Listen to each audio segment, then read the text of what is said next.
Morning everyone, and welcome to this meeting of the Environment, Food and Rural Affairs Select Committee. We return this morning to our ongoing investigation into reforming the water sector, and we will be looking in particular this morning at matters pertaining to outages at the end of last year and beginning of this year in relation to South East Water. Can I thank the witnesses for their attendance this morning? Mr Hinton, welcome back. You've brought some colleagues with you this morning. Can I invite you, just for the benefit of those who are following our proceedings and our own official record, to introduce yourselves to the committee? Yeah, so I'm David Hinton, CEO of South East Water. Chris Train, Chair of South East Water. I'm Caroline Sheridan. I'm an independent non-executive director at South East Water. Okay. As you know, we've heard from David already. Chris, Caroline, you are non-executive directors. Just for the benefit of the committee, can you give me, maybe start with you, Chris, your understanding of the role and the function of the non-exec director in a company such as this? The role of the board is to have oversight of the organisation and deliver good governance for the organisation. And in doing that, we challenge the executive team in a constructive manner in order to ensure that the right thought processes and the right assessments are taking place in the organisation in order to be able to develop and support any developments of the organisation. So our role is to independently challenge the actions on behalf of the customers of South East Water, but also the shareholders. Mm-hmm. So where you see shortcomings, you see it as being part of your role to hold the executive team to account, is that? Absolutely, that is the role and function of the board. Okay. Caroline, do you have anything you would want to add to that? I think I would add the experience that the board bring to a company. And I think that is very helpful to give different perspective, and certainly when we're able to provide challenge to issues and events that may occur. And I think that really does help with the long-term strategic approach for the company as a whole. Okay, so the board of South East Water has how many non-execs and how many executive directors? So we have on the board two non-execs, two execs, three non-execs, myself as the independent chair, and two shareholder reps who represent the shareholders. And so that gives that balance of experience that Caroline was just talking about. So as well as being customer facing, you have a responsibility to ensure that the shareholder interests are properly protected. Absolutely. We have to take into account that balance of the delivery to customers and the overall long and short-term operation of the business. Okay. David, last time you were here, we spoke about the outage at Tunbridge Wells at the end of November into the early part of December. Let's just say the door had hardly swung shut behind you last time, but there was another outage of some significance in the same area following Storm Goretti. How would you characterise your response to that outage? It was very, as you say, very soon after. The Tunbridge Wells area hadn't fully recovered, which meant the Tunbridge Wells area was disproportionately affected again, and for which I really apologise for that. Those two events effectively joined up from a Tunbridge Wells point of view. In terms of how I'd categorise it, it was very different to the Pembury event. The Pembury event, as we discussed last time, was an issue with water quality which prevented the treatment works from actually producing the required drinking water to meet demand. The event that occurred in Sussex and Kent was, as you say, part of the impact was Goretti. We had effectively a freeze-thaw event prior to Goretti, and that increased the demand on the system. And then Goretti effectively, by its nature, power impacts, as well as decreasing raw water quality, meant our supply was reduced. So it effectively made an imbalance between supply and demand. My question was, how do you characterise your response? We'd learned something from the previous one. It was obviously very soon after. We responded with all the resources available to us, utilising a lot of resources we put in recently, the 12 tankers that we've recently purchased, new contracts to help deliver priority service register water deliveries to customers, a 1.88 bottle water station, so more than we needed to during the Tunbridge Wells event. So we put all of our effort into ensuring that we had as much as we could on the ground to support those customers. Well, you see, you'll recall last time we discussed the input of the local Member of Parliament in Tunbridge Wells, Mike Martin. We've received correspondence from Katie Lamb, whose constituents were affected. Can I just share with you what she said? South East Water was unable to answer even the most basic factual questions, such as, is there actually any bottled water at this bottled water station? Members of her team repeatedly had to drive to the station themselves to establish the facts. She had people contact her who were registered as vulnerable and still unable to access water. Some had newborn babies. There was no number for her to call to help them. South East Water could take days to respond to their supposedly instantaneous email address. They simply had no idea what was going on. Doesn't sound that different from the November-December outage.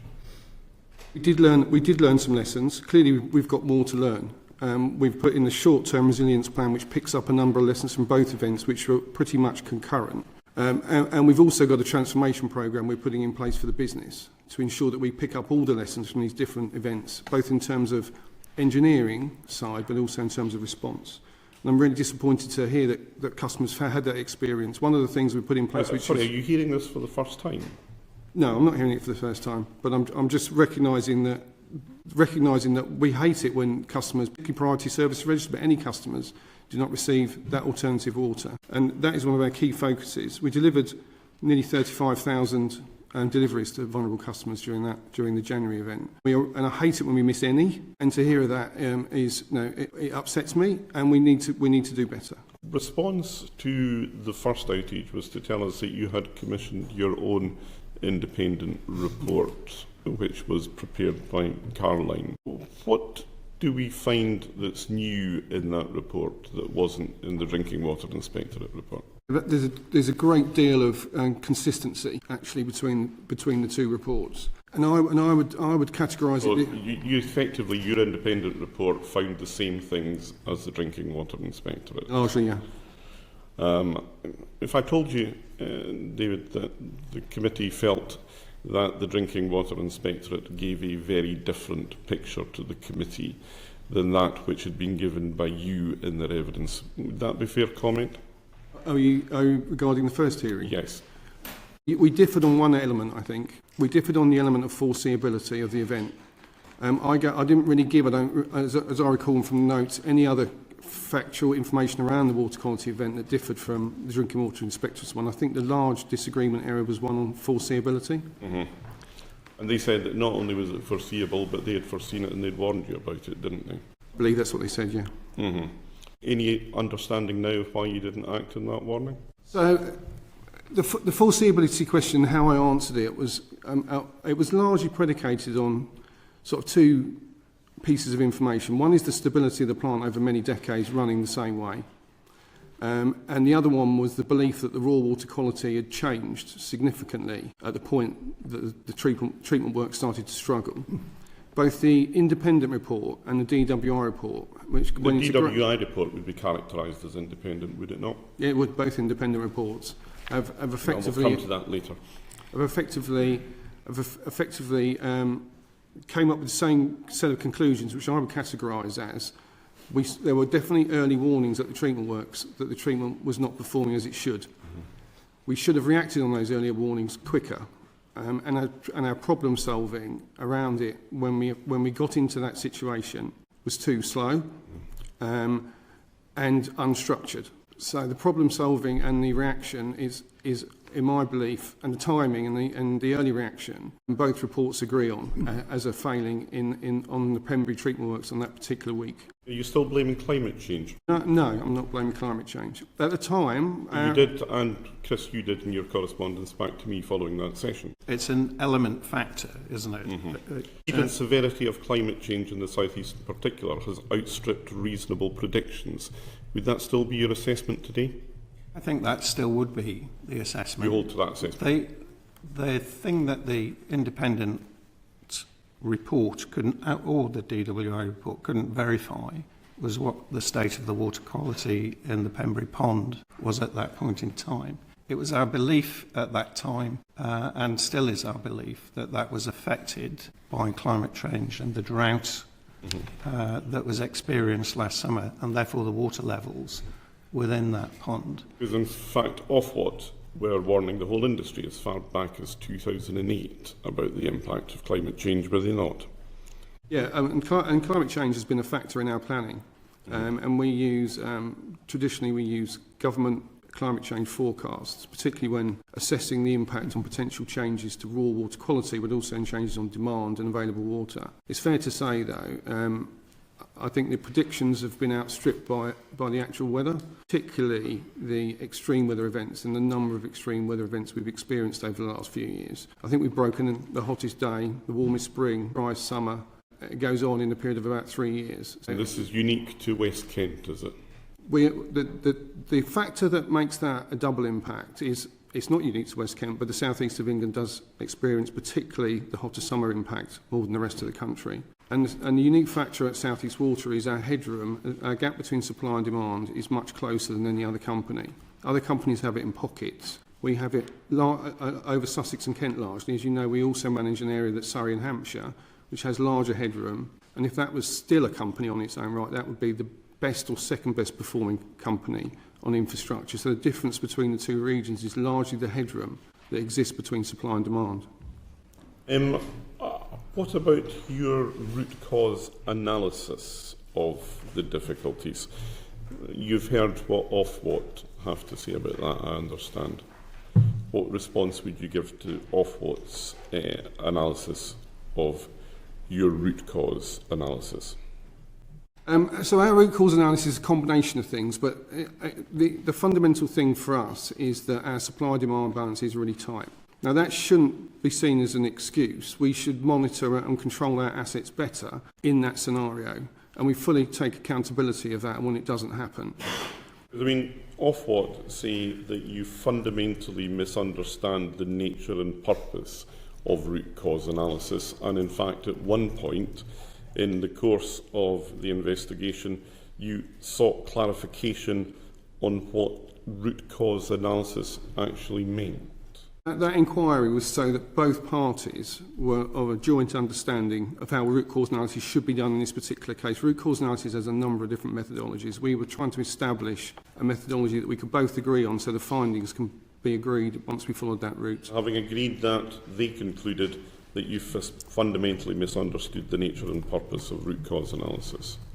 That you're identifying extreme weather, high demand, leakage as causes.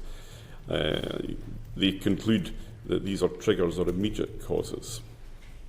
Does it concern you that Ofwat reaches that conclusion? Of course, and we are in the process still with Ofwat, and we're further discussing that. We've put a lot of information into Ofwat about what we believe the root cause analysis. I don't think it's a single thing. I think that's where some of the difficulty between the parties is arising. But we will continue to discuss this with Ofwat as this process progresses. I mean, the Ofwat work is pretty fundamental. They're saying that extreme weather is a known risk and that you should be prepared for cold weather in January. It's not an unreasonable position to take, but obviously you're not.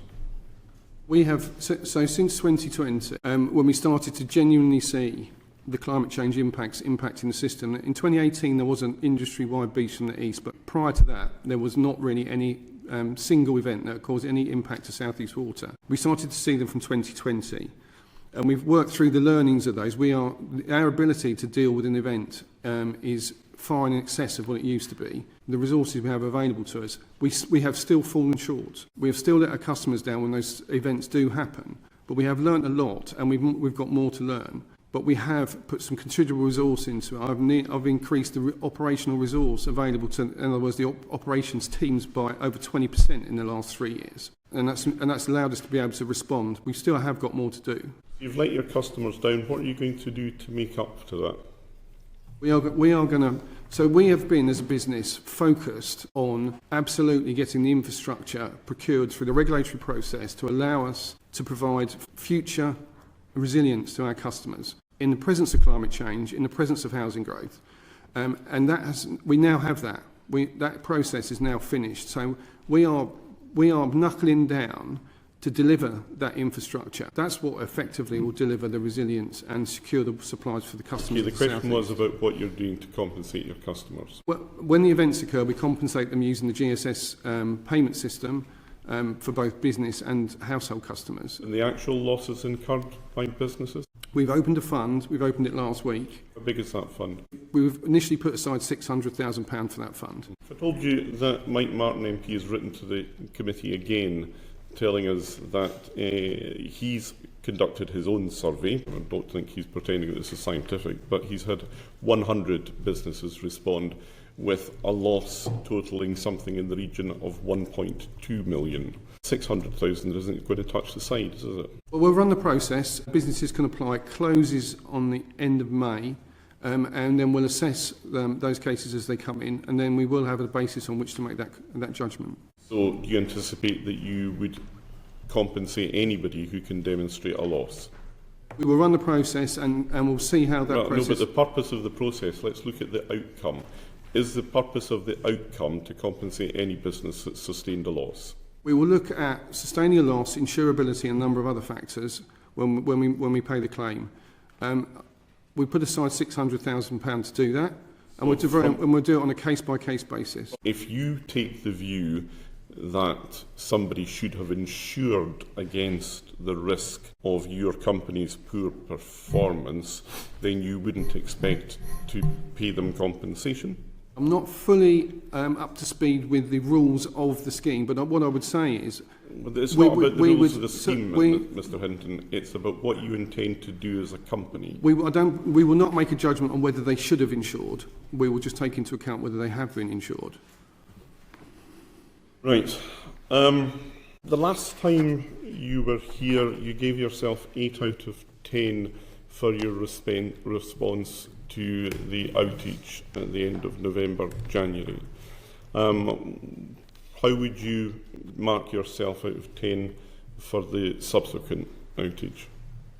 If I can slightly rewind, so I gave 8 out of 10 for the response, and in my mind when I gave that answer, I was thinking about what the teams had done to procure the extra resource, arrange the extra contracts, work on the bottled water stations, deliver in all sorts of weather, and the effort that the teams are putting behind. That was what was in my mind when I gave it 8 out of 10. Which has to do with South East Water, very little to do with customer outcomes. And that is absolutely right. But a number of factors were in my mind when you asked me to score, and for that reason, it's really, really hard to score. And so I don't intend to score it again, if that's okay, Chair. It's too complicated. As you pointed out, there's staff, there's customers, there's a number of different impacts that needs to be considered. Give me a word then if it's not an 8 out of 10. Sorry? Give me a word. Good, bad, indifferent? Disappointing. Disappointing. Disappointing suggests it's against a framework of expectation. My expectation is that we deliver to all priority service customers and that the bottled water stations are completely resourced the whole time and customers can get access to alternative water at all times. So whenever we do not meet that particular yardstick, then I'm disappointed. Yes, you're the non-exec chairman. What mark would you give the company for its response to the 2 outages? I don't think it's appropriate. This is complex. We failed on the basic objective of delivering water to customers, and therefore that is a failure, and we recognise that failure. You've been told by somebody preparing you not to answer this question. No, this is what I feel is the right answer to the question. that we failed our customers.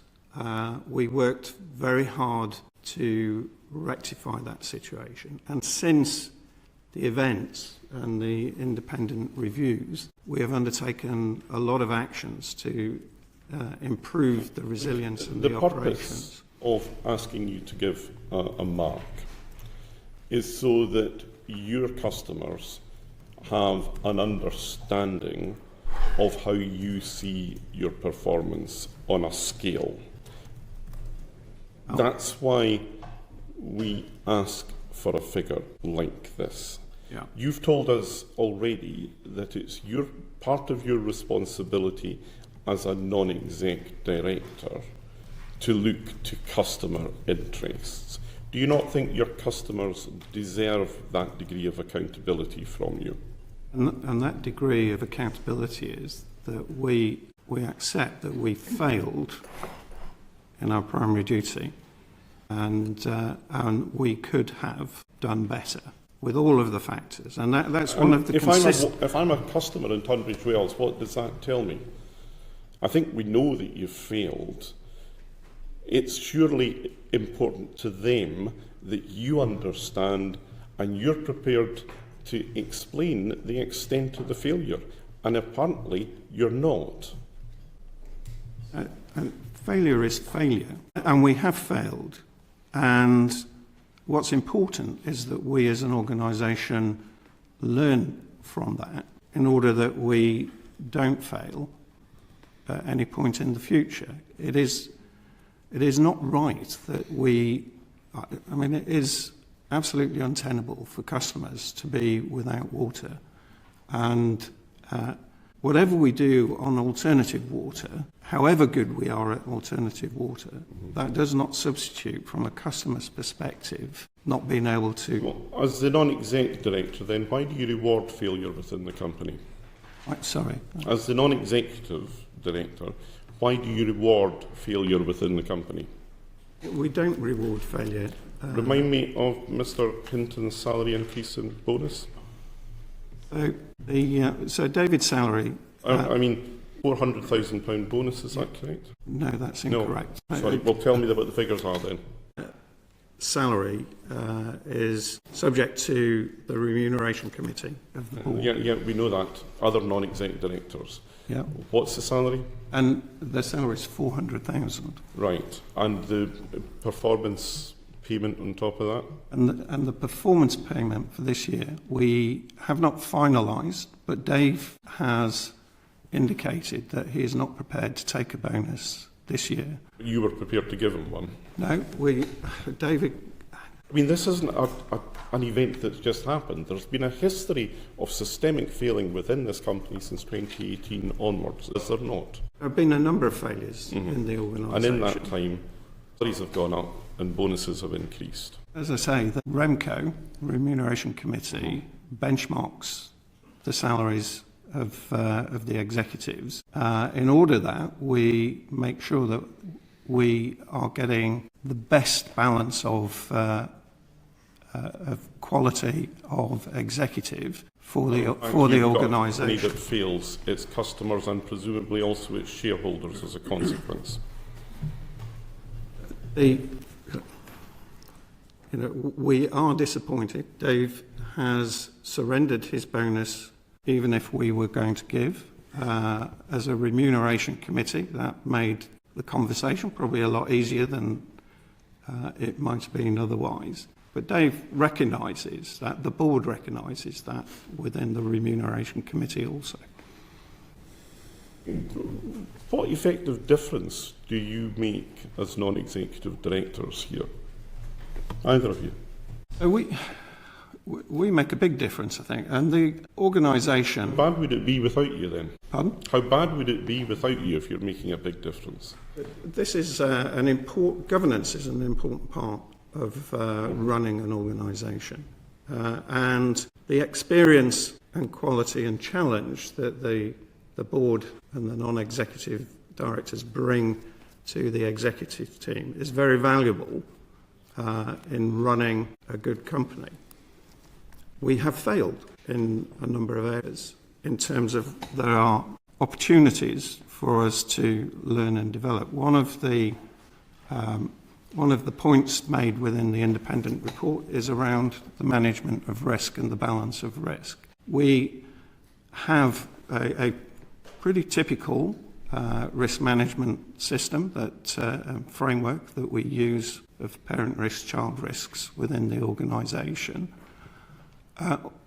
What I think we could improve on is that level of balance of the operational risk and the operational decision making within. Well, I mean, your government has been criticised by the Secretary of State. Sorry, your company's been criticised by the Secretary of State, the Prime Minister, a whole range of different public and private bodies. Your own shareholders have expressed concerns, but you're still content that you do a good job and you should remain there. I think that's a slight misrepresentation. We are concerned. It is not a good position to. NatWest Pension Fund said that in their 25% owners that they were extremely concerned by the impact on customers and said they would use their influence to direct South East Water's board to ensure these issues are fully resolved. Did they direct you in that way? They did, and that's an absolutely appropriate statement. As a shareholder, you are concerned around the performance of the organisation, and it is really important that we learn the lessons. As Dave said, there was no one individual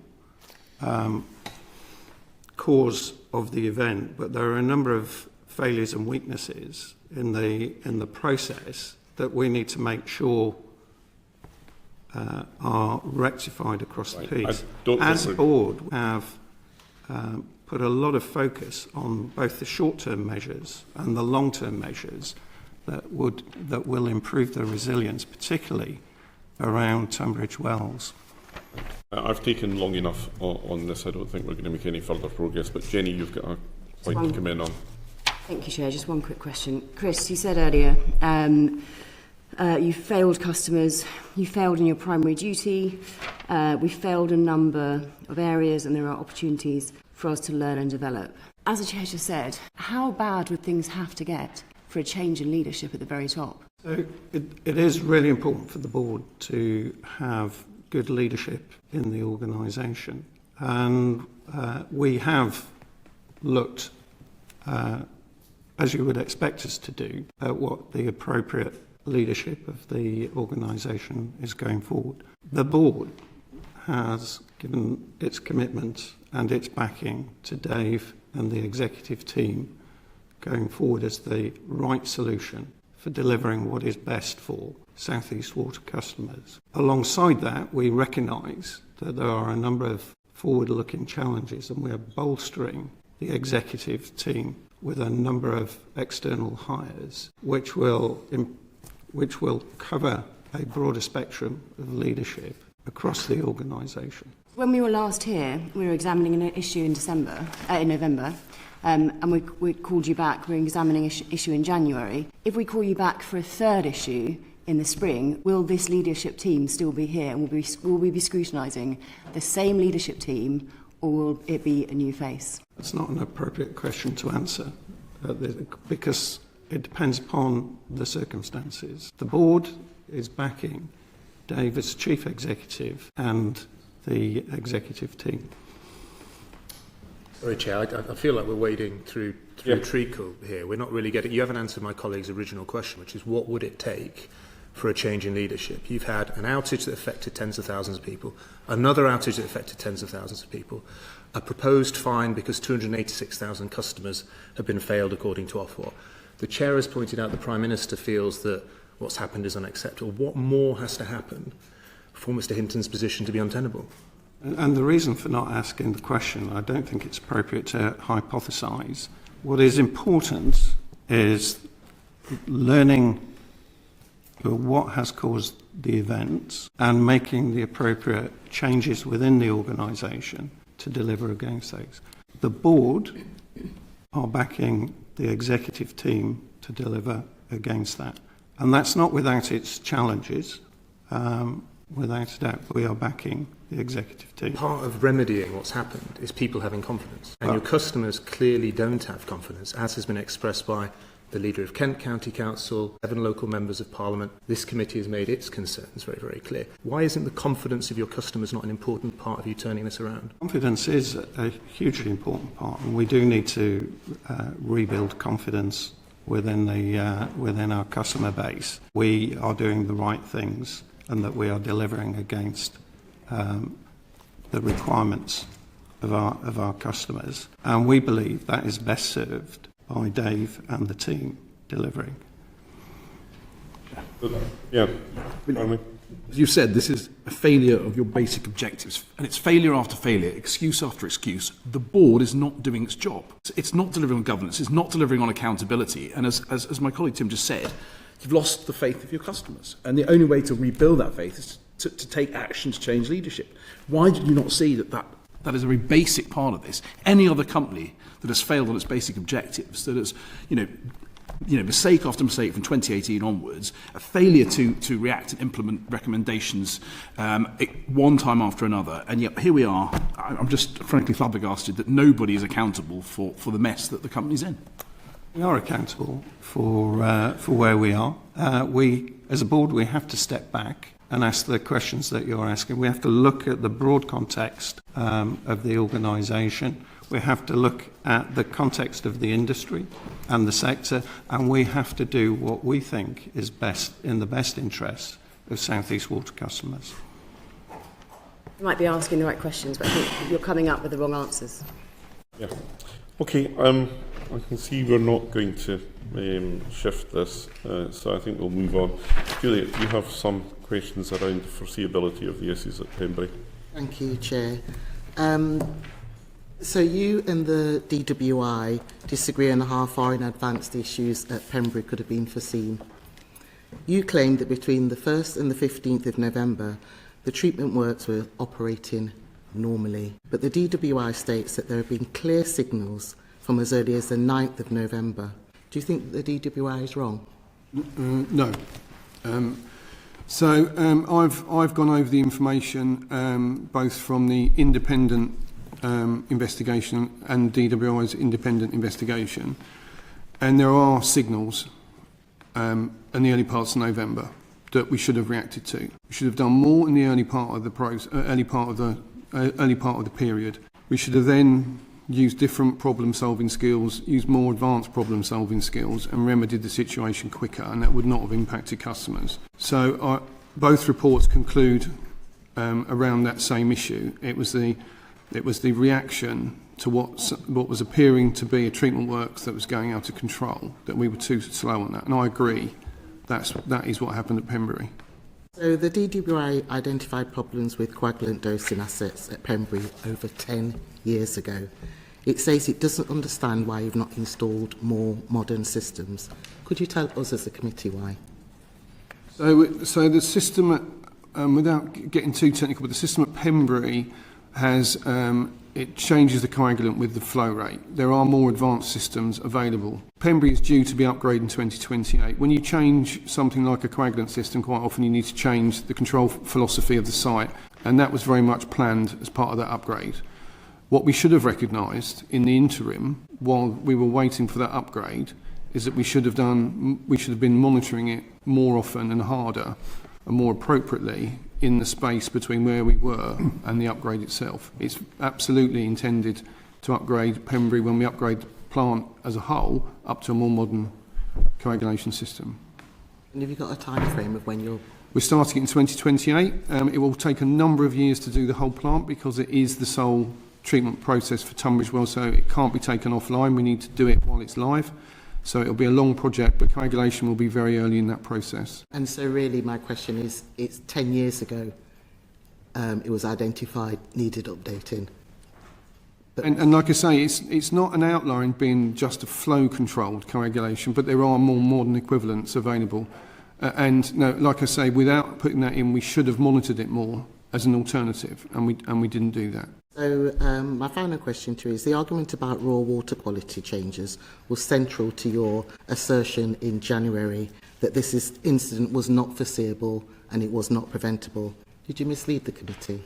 That is what I thought at the time. The evidence I had at the time was that the things that's...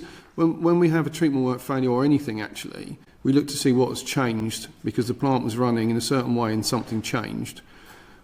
The raw water quality did change, but it didn't become exceptional. I accept that now. At the time, I thought it was exceptional. I accept that now that it wasn't exceptional, and there was a number of other causes as highlighted by the DWI and the independent report that contributed to that. So I gave the full evidence as I understood it to be at the time. More evidence has come to light, and so I absolutely agree that position, given that information, was foreseeable. So in the future, will you be taking different actions? Absolutely. We've already taken a number of actions at Pembury, a number of actions across the whole treatment works in terms of the process. We've installed the 2 filters that we discussed at the previous hearing. We've changed some of the washing philosophies on the filters.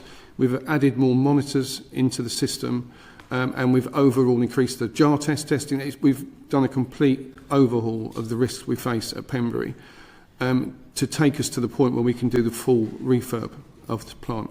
These are things that the Drinking Water Inspector has been telling you for some time to do, are they not? We have the DWI audited us earlier in the year, and we agreed a set of commitments with the DWI at that time, and we are on course to deliver those by the dates that we collectively agreed with each other during that process. The difficulty I have with this, David, is that last time you told us you couldn't talk to your customers at the time because you were leading from the front operationally. Leading from the front operationally, you still didn't know at the beginning of January that these failings were there. So, as I said before, what I meant by that was there was an event that I was running. I was running an event that was impacting the Tunbridge Wells area pre-Christmas. And it was a complicated, as you'll recall, we talked about this for some time, it was a complicated water quality event, and I felt I could add some expertise to that, so I did go to site. This is fundamental stuff, and it's fundamental stuff that you've been warned about by regulators. So you would surely have been looking for it, were you not? And still you're telling us you didn't see it. We didn't see this particular issue, and we should have seen it. And like I said, the DWI and South East Water have agreed a set of undertakings that we're on course to deliver. We're accelerating those, as you might imagine, and we've done a lot more than was in that, effectively, in that set of undertakings with DWI already, including the 2 filters. And Chris, you've discussed this internally, have you? Are you satisfied with this?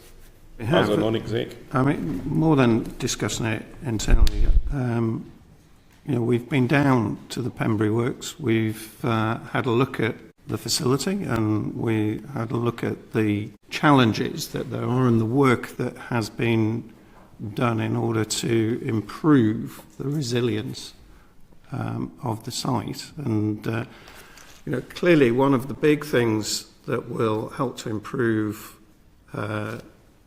resilience of supplies to Tunbridge Wells is the investment in Buell, which I'm very pleased to say that the Competition and Market Authority in their assessment have essentially funded an extra 100 million in resilience. You see, you've been down. How often do you go down to Pembury? So Pembury Works, I have been down to on one occasion. This is your single treatment work, and you hadn't visited it before this. This is one of 88 treatment works that South East Water run. Tunbridge Wells, though, it's a single point, is it not? It's not the only single point on the system. And this is one of the challenges that South East Water faces, is that, and it's why we're very supportive of the government's white paper on setting resilience standards for the water sector, because without that, your ability to invest in resilience is somewhat limited. Right. But given all the previous warnings and the history of this plant, you've only visited it once. You've been a non-exec director since 22? 22, and chairman since then as well? Okay, right. We're going to move on now to questions around monitoring, maintenance and culture. Henry, you're going to lead our questioning. Thank you, Chair. If I just sort of start with the maintenance and monitoring. I think, Mr. Hinton, you gave an answer to my colleague just now about the need for more advanced problem solving. But I think what's striking when you look at the DWI report is about the basics, routine maintenance. So they set out that was just not being undertaken. I think 7 of 13 scheduled site visits relating to the DAF stage, which is the dissolved air flotation and filtration stage, were not started or completed between the 9th of November and the 25th of November, and filters not being washed adequately in the months before the incident. So you're not doing the basics, are you? I think that was one of the root causes identified by both the two different investigations. You say, hold on a second, because you say that, but yes. in the report that you talk about gaps in operation. I mean, this is not just a gap. You're not doing over half of what you're meant to be doing. The maintenance that you're talking about is a routine daily maintenance that the individual technicians on site perform. That will never be totally 100% because they react to what's happening on the plant as well, and they will judge on that risk assessment. Now, 7 out of 13 is not good enough. What this has shown to us as an executive team is that the teams are too reactive, and they're not spending enough time on the routine tasks. The area, particularly in the Kent and Sussex area, and particularly in the Kent area, is an area that needs to have all of the treatment works running at all times. It is a very tight supply-demand balance, and that has generated a reactive culture that we really, really need to resolve. This is not the choice of the individuals, it's the pressure that we put on it. So that's one of the reasons we've increased the operational staff by 100 people. That's one of the reasons we put in a planned maintenance team that's dedicated to doing the planned maintenance so the operators can operate. These aren't things I've put in since November, these have been in for a while. It's a key part of the transformation programme that we've launched going forward, is to refocus our teams which have been under pressure, ensuring that all plants were running at all time to meet the supply-demand balance, which is really tight in the area. And like I said before, the investment is the long-term solution to that, but in the interim we need to get better at this, and 7 out of 13 is not good enough, and that's why those changes are already in. We really need to get them deeply embedded to ensure that what we're doing on the plant ensures that the plant we have got is running at all times. We've got the second best outage record in the industry. In other words, our works run more than anyone else in terms of percentage of the time they need to run. And but that focus has meant, in my view, that we need to restore some of the resource available to do some of the more basic tasks on a daily basis. And that's, like I say, why we've made those changes already. We made those changes 18 months ago, and we're recruiting into those roles. I suppose part of understanding what maintenance needs to be done is that you have to monitor what's happening in the first place. And the DWI also set out that there wasn't enough monitoring going on at the Pembury works, particularly around optimising that coagulation process. So there's no continuous temperature monitoring, and the critical treatment parameters not being monitored. So that's raw water conductivity, coagulant flow, aluminium concentrations. Effectively, I think it was said to the committee after the evidence you gave in January by Marcus Rink that you were flying blind in the lead up to the event. Do you accept that you were flying blind? I accept that we weren't recording absolutely what we should have been recording. We were reliant on the fact that the works had run stable for so long, that with the parameters we were measuring, that we didn't think about the risk enough. Risk has been a big learning from both the independent review and the DWI review. We don't, in my view, and what one of the big parts of the transformation is to have risk embedded right down to a site level. So we have complete visibility throughout the business. The water industry historically manages risk at a site level. It allows the operators to manage the risk. And that visibility, we want more of. So we are deeply embedding risk right across the organisation so we can see when these issues begin. When issues around maintenance start to arise, when issues around water quality performance start to arise, we need that visibility. So risk has become a really strong learning for us from both the independent reviews. Yeah, I mean, well, you touched on risk. So I think in your report, during site interviews, there was no structured mechanism for how to capture or escalate risks from the operators. So that presumably was incredibly concerning to you. And just to be clear, it's not my report, it's the board commissioned this report. But so that was exactly what I'm talking to. Historically, the water industry, and certainly in my experience, it might not be more widely undertaken, but the risk is managed at a local level, and they manage it, as you might imagine, with this is the job list for the day, and I'm going to undertake this. That isn't good enough anymore. That effectively needs to be escalated so there's complete visibility of risk right the way through the organisation, and that's what would have prevented this event. It allows us to operate in an environment which is really water stressed and everything needs to be running to maintain supply. And that is a key element of the transformation that we have launched as a result of these two events and from the learnings of the previous years in terms of how tight our system is operating. So you talk about risk, and the regulator's there to manage that risk, hold you to account. You didn't carry out any jar testing in October. That was something that the DWI found, despite that there being a requirement under regulatory notice to do so, and they found that had the optimisation process been followed, the original coagulant should have worked. So there seems to be a complete lack of acceptance that there is, risks need to be managed, they need to work, but you're not even complying under your regulatory notices in respect of lead up to this event. We did miss a jar test, I agree, and that's unacceptable. In terms of being able to control the process, post the water quality challenges, we didn't. I think I mentioned this earlier. It's a problem-solving process. So once presented with a treatment works that's not behaving, there's a set of things to try and do. I don't think we did that in a structured enough way to get to the point of resolution. We ended up changing the coagulant as the solution. But the DWI are right. You didn't do a jar testing till the 28th of November. Yeah, we missed a jar test. And that is unacceptable. And it may well have given us an even earlier warning than the one we had in November.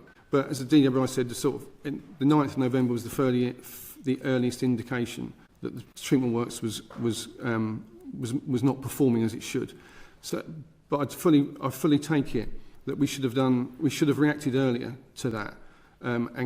And like I say, the problem solving, we were doing a lot. You can see from the Drinking Water Inspectorate's report that we were not asleep at the wheel in terms of the response on the site. It was ineffective in terms of resolving the issue. Well, let's talk about being asleep at the wheel, shall we? Because in the control room, right, that the DWI set out what you were doing there. It's only manned Monday to Friday during the day, and there's no one there otherwise to monitor issues and nothing to see the emerging problems. Do you not think that's being asleep at the wheel? No, I'm afraid that's not correct. So we have a 24/7 man control room that's got full visibility of all the treatment works, all our 88 treatment works, and the different steps that exist, and they're all alarmed. So we've got full. In fact, I could fire it up on my laptop and look at all 88 treatment works now. So we've got full visibility of all those treatment works, and like I say, they're all alarmed. They've got warning alarms, high alarms, low alarms. There's alarms set on all those different treatment works. DWI recommended better response systems in respect of your control rooms in 2018, 2022, 2023, but even in April 24 you still haven't taken up any of those recommendations. I'm not familiar with recommendations relating to the control room. It might be related to... In terms of your response systems. So the control room had visibility. There was the control room operates largely to assist when staff are not on site. So the staff on site have local alarms. They see a local, effectively mimic of the treatment works, and they operate that. The control room operates out of hours, if you like, to have the same view. And we were. I think that the alarms showed, and the trends, more importantly than the alarms, showed there was an issue. And again, I go back to we didn't respond to it quick enough. That was. I don't think it was an issue so much of visibility, but of reaction to the visibility. We've all looked at the data since, including both independent reports and not generating any new data, can see where there was a response required that was different to the one we gave. It's quite concerning because I think in correspondence, Mr. Train, you just set out that in terms of staffing, this is sort of in line with industry standards in correspondence. And It isn't. Nothing to see here, Gov. It's all fine. So the response that I put in writing was an attempt to demonstrate why we had said what we had said, which was the question that the chair asked us within his letter. You know, different companies, different scale of works, vulnerabilities will operate sites in different ways. But this is a pretty normal industry standard running site control room operations. Is there an opportunity to improve that? Yes, there is. And, that is part of our transformation plan, so that we get a more proactive rather than reactive view of the situations on site, so that we can proactively manage better. We have essentially become a very responsive organisation rather than a proactive organisation. And when we talk about control systems, I think this is one of those areas where we really need to invest as an organisation. You told the chair that you'd been in post since 2022, so your role is to hold the executive to account. Are you concerned that safety wasn't one of the company's values, or isn't one of the company's values? Safety is very much in the company's DNA. But it's not one of your. It's flagged in your own report that. So you've got a reactive, as you say, reactive and distinctive approach to safety. It's not part of your. Again, yeah. So our response in this situation was very reactive, and that's one of the learnings in terms of what data were we looking at to understand the risks that were being taken on the site. We have said we didn't react to the signals of the changes quick enough. In terms of the culture of the organisation that you oversee, the scrutiny and accountability, you're not concerned that you've been in post for over 2 years and you never thought that maybe safety should be part of the organisational embedded? It is part. Well, it's not though. It's not in the report. And that's talking of one dimension of safety in terms of the processes. There are multi-factors in terms of the organisation, but organisationally, we want to do the right thing for customers, and we've talked about our failures in doing that in this instance. I think the reason why I'm pushing this point is because the report talks about groupthink, and obviously as the chair, as the non-executive directors, it's your responsibility to guard against that, and it's concerning that you don't seem to be doing your job properly. And in looking at the outcome of the investigation report, we are bolstering the executive team to, and the people that we have brought in and will be bringing in are from outside the organisation, and that will create more challenge in the executive team around the decisions and the actions and the directions that are taking. So we have recognised that. Do you understand why it's so important though? Because if you read the DWI report, the company places too much focus on attention on the bad batch theory for the coagulant, which means that theory effectively fits the narrative being put forward that's outside the company's control, even though DWI states there's no evidence for that being the case. So if there's a lack of critical thinking going on in respect of you and your role and your role of your non-executive team, that seeps through into the company's culture, and then that has a real direct impact on its customers and on how it operates in the day-to-day. At the point in time that the incident was occurring, the first thing you do as a response is to look at what's different. What was different was a change in coagulation batch. So there was a changeover. So there was a natural response to look at cause and effect at that point in time. That turned out to be false, and and therefore delayed the organisational and operational response in this instance, in this measure. Thank you, Chair. I'm struck by the fact that you keep conceding mistakes, but you've never yet explained why these things were allowed to happen, and why these things were allowed to happen over a course of years. Caroline, how long have you been a non-exec director for? I've been a non-executive for just over a year. Just over a year. So some of this was happening on your watch, Yes, that's right. but you were still allowed to mark your own homework. So the reason for instigating the independent review was from discussions with the board members around how the Pembury incident and the impact on customers of Tunbridge Wells was not something that we were talking about as a board. To be brutally honest, it wasn't on our risk radar. What we were talking You don't about... think if you'd been doing the job of a non-exec it should have been?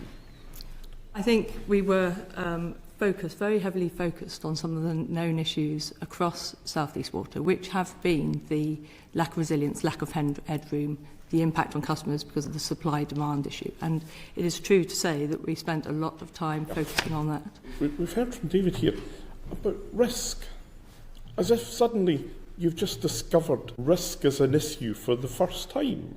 No, and I think we have been talking across. As I've been appointed, I've got a lot of experience in asset management and engineering, plus water sector and safety critical environments, and have been meeting with the team to discuss asset management and to discuss how we look after and maintain our assets. I think one of the key findings from this report is around the visibility of some of the risks, and that is something that we absolutely need to improve such that we can see the risks on single points of failure like Pembury and can review that we are taking the right action as has been recommended in this report and the DWI report, and have direct visibility that that is happening so that we can prevent incidents like Pembury happening again.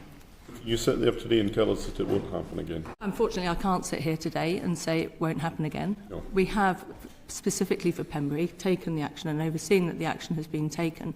Immediate responses to ensure that we have got greater visibility of the system, of the water quality process that goes on in Pembury. And I think the DWI are absolutely right to talk about early monitoring and visibility of In the same way that they were right to talk about all the various things that they'd been talking about for years, and frankly, South East Water had just ignored.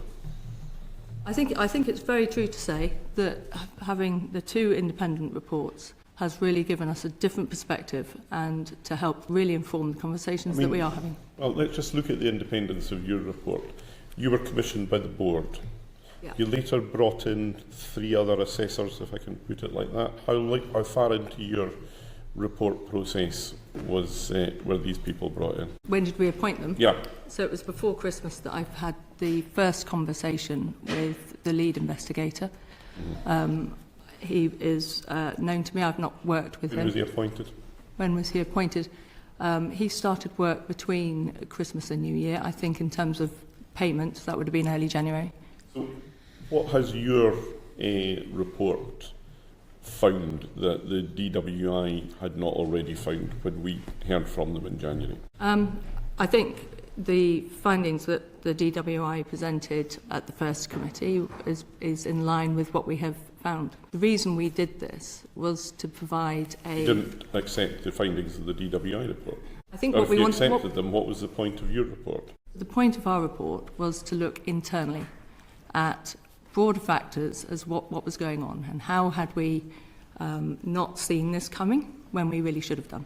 And we brought in a range of independent people who had not been associated with South East Water previously to provide that insight. And I think it's been really helpful that they have looked at this. They've had the opportunity to talk to a number of employees of South East Water to really help inform the view of what we must do next. I think it's fair to say that a lot of the findings that we have in the independent review has already, things are in motion already. However... Why did they go wrong in the first place? That's the question that we've not heard answered by David.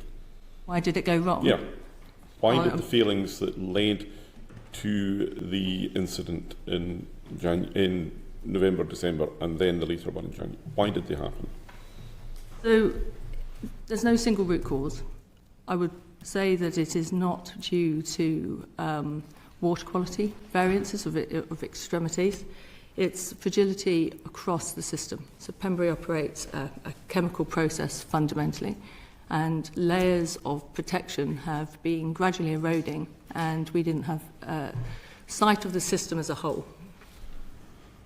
Is that not what you're there to do as a non-exec director? That is what we're So there. why didn't you? Because at the time, a lot of the focus was on the long-term resolution, which is desperately needed, the investment that we need to make in Pembury. I think there has been a breakdown in some of the layers of risk reporting and the approach, which is quite normal within the water sector, to report risk at a site-by-site level. We need to be much better at analysing this. We need to be looking at our single points of failure. We are in a very good position to have the investment now to be able to increase headroom, increase resilience. But fundamentally, until we get there, we really do need to be making sure that we've got the control of the sites as a system and understand the controls that need to be in place to ensure that water can be supplied to our customers. What sort of company did you think you were joining when you joined the board? Did you realise you were coming into this sort of setup? I knew I was joining a water-stressed company. And part of my reason for... These problems go far beyond water stress. Sorry, go on. The problems of the company go far beyond water stress. They are surely much more deep-seated than that. I think prior to me joining the company, that is not something that... Did you read the DWIs and the Ofwat reports going back to 2018 before you joined the board? Not going back to 2018, but I did read the DWI reports. I think it's an excellent source of understanding how a company is performing. But I'm very passionate about the water sector and wanted to bring my experience to the board when they have got significant demands in increasing the amount of investment and clearly a need to look at the asset management and the resilience of the network. You're going to do some questioning in relation to changes on incident preparations. Yes, I mean, if we sort of go back to 2018 and the sort of Beast from the East incident, and then 4 years on from that, Mr. Hinton, when the 2022 outage occurred affecting 85,000 customers, your own analysis, the company's own analysis at the time, found that 61 actions identified for the 2018 event had not been implemented. And here we are at the end of 2025, and another 60,000 customers impacted. What faith can we have now that you are learning lessons and we're not going to get into this Groundhog Day situation as my colleague in the area, Nusgani, described it, where 1 year after another there is just problem after problem, the company is not learning its lessons? I'm going to have to come back to you on that. I don't recognise 61 incomplete actions on Beast from the East. It was in 2022. Okay. 22, no, there's a number of actions in there, which again, I don't recognise 61 being incomplete. We have the list of actions we put in place following all these events and the scale of our response, which is one of the real challenges, the scale of the response across a wide geographical area. Then, like I said, we've employed 20 tanker drivers just to do alternative water. We can set up to 10 or 12 bottled water stations. In Beast from the East, we could only do 2. We've got contracts to deliver to livestock with third parties so that we can peak lot. We've got third parties to deliver to vulnerable customers. We've got third parties to assist with bottled water stations. You understand that is necessary to have the third party support because you suddenly need a demanding resource, potentially instantaneously.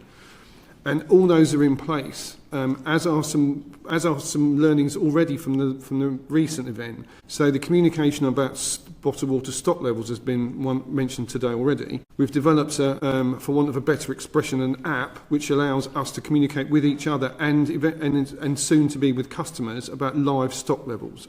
So there's a list of learnings that we've done from each one. We hadn't had, prior to 2018, any events that were greater than the burst main and 18-hour interruption for a much smaller number of customers. So we've had to resource and increase the resource exponentially. Like I said before, we have not got all the way there. There's more we need to do on livestock. There's more resource we need to do on priority services register. Missing any customer on the priority services register, I'll get deeply upset about. And we're going to make sure that doesn't happen. That's further resource in a technology largely and in a list of priority services. So we've moved on an enormous amount, but we are not fully there yet.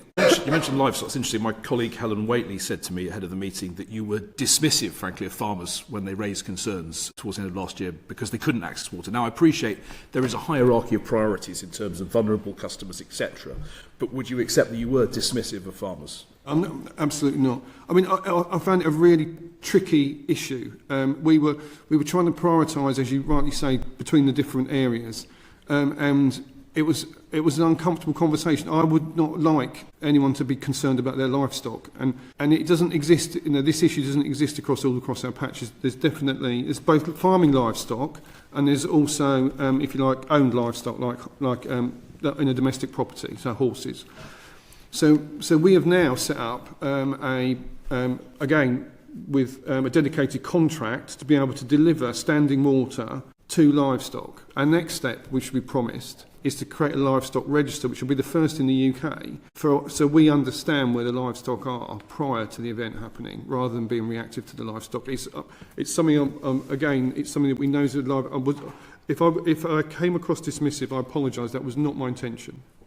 And just in terms of escalating matters more quickly, it was something we discussed at the previous hearing here, and there was some criticism that perhaps things had not escalated. Do you have faith in a multi-agency approach to the local area, the local resilience forum, etc., to be able to implement action plans more quickly? Yeah, and we are working really hard with the local resilience forums.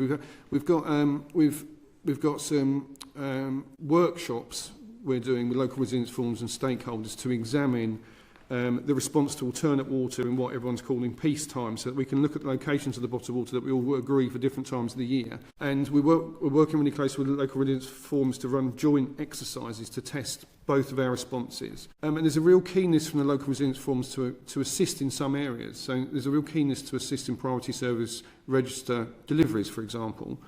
And we need to coordinate that, because again, I go back to the biggest worry is that we don't get a delivery. So when we need coordinated resources and coordinated activity, but we are working very hard with the local resilience forums to do that, and they're very receptive to that, and they've really supported us during both events. They were extremely supportive. Well, you would accept that some of the sites chosen to distribute water last time was pretty farcical in terms of their accessibility. The other services that they were being used for at the time, for example, was not the shuttle bus to Heathrow location, etc. Rail replacement service. All of that, I hope, is now being taken into account. Can you give us the confidence that in a future event, sites are already identified and are appropriate? We had sites identified, and what we need to do, and what this event and the Christmas event highlighted to us, and it seems obvious when you say it now, is different sites for different times of year and understanding what is going on locally. So, for example, we know there was a Christmas event which needed to use the car park that we intended to use. We didn't know that. If we spoke to the local authority, they would have informed us that car park wasn't available. Again, with the rail strike, we were not aware that effectively that the buses would be using the car park, etc. So that goes back to working really closely with local resilience forums to understand the local response is the response that we need to give. The other thing we're working hard with local authorities on is local, if you like, bespoke bottled water stations that effectively drop off in parish car parks, Cub Scout huts, those kind of things. That was the population of small villages very much wanted to run that themselves. And again, it's a control issue, making sure everyone gets it, but it then eliminates the need for some of the really, really rural communities to travel a long way to, say, the centre of Tunbridge Wells, the centre of East Grinstead. So again, that is on our action list. We did it a couple of occasions in this particular period, but that's definitely on our action list for the future. Just one final question on Lay Chair.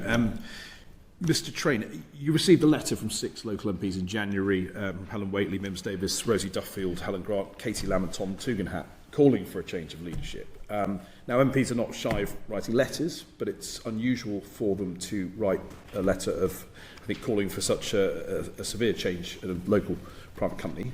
Ms Sheridan, what was your reflection on that? Well, I think, as we've already discussed around the board back Dave, and the reasons for that. And, I acknowledge, and I think as a board we really do hear the voice of the MP. They've got an important job to do and are representing their constituents. As Chris has already outlined, we have to look at the entire picture and the risks that we are trying to manage. And it is fair to say, whilst the reading of both the independent reports, both our internal one plus the DWI, is difficult reading, a lot of the findings have already had action undertaken by Dave and the executive team that simply just aren't going fast enough. And therefore we need to ensure that we put this transformation plan around South East Water so that it can go faster for customers. We have made changes to the leadership team, and new people have been coming in. As a board, and the independent non-executives have been working very closely with the executives to help articulate our concerns and the focus that is necessary. So in response, I think we acknowledge and understand their concern, but we are here to do the right thing for our customers ultimately, for now and for the long term. Was the unanimous support for the current leadership amongst the board? As a board, yes. So the culture of groupthink that you've identified, you think you will fix by adding people to the leadership team? I think we will fix it, one, by acknowledging that there is a risk with the culture of South East Water, which comes from the history of the company. It's a very family feel to the company. Lots of people have worked there for a long time. Lots of people are residents themselves, the local community, and it has really strong benefits. However, it also has red flags, and what we have done is brought in strength to the executive team, people from broader experience who have been brought in deliberately to be able to have a voice and a challenge. And I see the dynamic on the board as well, which we bring in a voice and a different perspective. I mean, this to culture challenge. hasn't just happened, it's grown up over years, hasn't it? And changing a culture will not happen immediately, but we need to take the steps to, one, identify the risks. What are the metrics that you will identify as important in identifying that you've been successful in changing the culture then? So I think there's a number of things that we need to consider as a board, and how do we measure? What are the metrics? How will we know what success looks like? Well, I think some of the metrics, one, the outcomes to customers will definitely change, because there's a common thread between the culture of an organisation, the ability for people to speak up and have a systematic approach to risk management, for example. We will see that ultimately in customer outcomes. To measure on the journey to get there, we need to be Have you got a metric for customer satisfaction? It's certainly something that we should be considering, and You should be considering. There is a measure on customer satisfaction. Yeah. Is it differentiated enough? What measure of improvement do you intend to see in that metric? Can you give us figures today? So the bit that I think is really important. Sorry, I'm running this long, so if we can just keep tight to the answers to the questions that we asked, please. The point I'm trying to make is that what is really important is what local customers are feeling, and that can get hidden and in measure a that, metric. And you've got a figure at the moment, you've got your baseline. What then do you want to get that figure to? Have you got that figure? Not at the top of my You head. don't. Okay. Sarah, you wanted to ask some questions. Thank you, Chair. David, last time you were in front of the committee, you told us that your natural position was to go kind of to the operational side during the crisis back in November, December. Felt like you were going back into your comfort zone. You explained that you've got a team of scientists and technologists that were there to carry out the role. Do you feel that you're now embedding a culture with those kind of frontline staff where they don't feel undermined, and they can then escalate their concerns to you without you feeling as though you've got to head into that space? Because it felt like you would kind of had dropped the reins on some of the more kind of wider strategic elements that was required in your role as the chief executive at that time. I think the Pembury event was different. So on the Pembury event, it was clearly, as we were experiencing it in the business, it was a water quality driven event. And I have over 15, 20 years experience in water quality. We're not a massive company. I was contributing to that debate on that particular one. On every other debate, I operate the Gold Command. So I oversee the overall approach to the incident management. It was that one particular example where I felt I had, and this is what the culture. I mean, we've talked a lot about the culture of South East Water, and Cameron's absolutely right. The risk of groupthink is one thing, but it's a strong, unified culture that is effectively operating under a period of stress, but nevertheless working for each other. And that was so. I wanted to lend support to the team I knew was under stress in that particular example. For the same reason I visit bottled water stations, the same reason I visit. Other areas where we're looking at vulnerable customer support that is the good part of the culture of South East Water. But on all other events and incidents, I'm very much running, as you'd expect a CEO to run, the gold command with the rest of my executive and key members of the management team to oversee the overall. And I did that for the January event. I've done that for many other events. It was that particular example of the Pembury event, because of the area that it was affecting, that I felt I could add, if you like, a non-CEO piece of expertise. And that's what I did. What do you think you would do differently in future? Very much what we've done at Pembury. So put in early warnings, better monitoring, improved escalation processes, problem solving earlier in the process. We put on extra filters at Pembury as an extra stop. But we very much, we are going obviously across the business to make sure this is not replicated anywhere else, and that exercise is already started. We believe that Pembury is a complicated works that has run very stably for a very long time, and that meant we weren't monitoring what we should have done. It didn't give us any alarm bells as we went through, but we should have, using the risk approach we've all spoken about, spotted those issues earlier. The transformation programme and the change programme we put in place very much adds the resource for us to be able to do this and the impetus of the business to be able to do this. What lessons have you taken from other utility companies to prepare for a stronger incident response performance? And how have other chief executives guided you in terms of your role in an emergency? So on the first point, we were well aware that one of the companies that have done a very good job on recovery of interruptions is Severn Trent. And we are, as an industry, we do compare best practice. Although we went to compete as in a regulatory framework, we always share best practice and we always share water quality. So we went to see Severn Trent and how they managed it. That was very much how we organised our tanker stock and how we ran it, and was based on the model that we saw working elsewhere. In terms of chief exec support, in terms of my role, we discussed last time about whether I communicated early enough in the event, and I obviously canvassed their opinion on that, and they agreed with me. I got it wrong, and that's very much a lesson that we've learned into the playbook of how we handle future events. And the industry is very good at supporting each other and trying to understand these difficult, because we're all trying to do the public health service for our customers. That's what fundamentally runs through the DNA of anyone who works for a water company, and that's why that sharing goes on. And how would you implement that change going forward? In terms of your response as a chief executive, you've admitted you've got that wrong. I did get that wrong. We have very much got it was something that I hadn't experienced at that level before.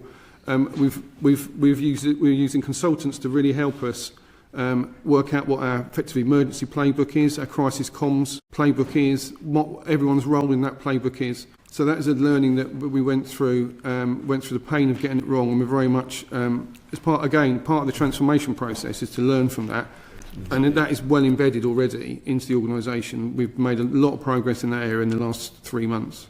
How do you think you're empowering your scientists and technical staff and some of your new senior team members? I'm not a command and control sort of leader, and that is not the style of South East Water. So they are heavily empowered. Bringing in the two external executive is adding a real different dimension, both in terms of allowing the existing executive to have more resource. We were a 5-person executive for a number of years, and we are a bigger business now. That's one of the big drivers for the change. Just in terms of the effect of the TOTEX that we need to spend, it's gone from 1 billion to 2 billion.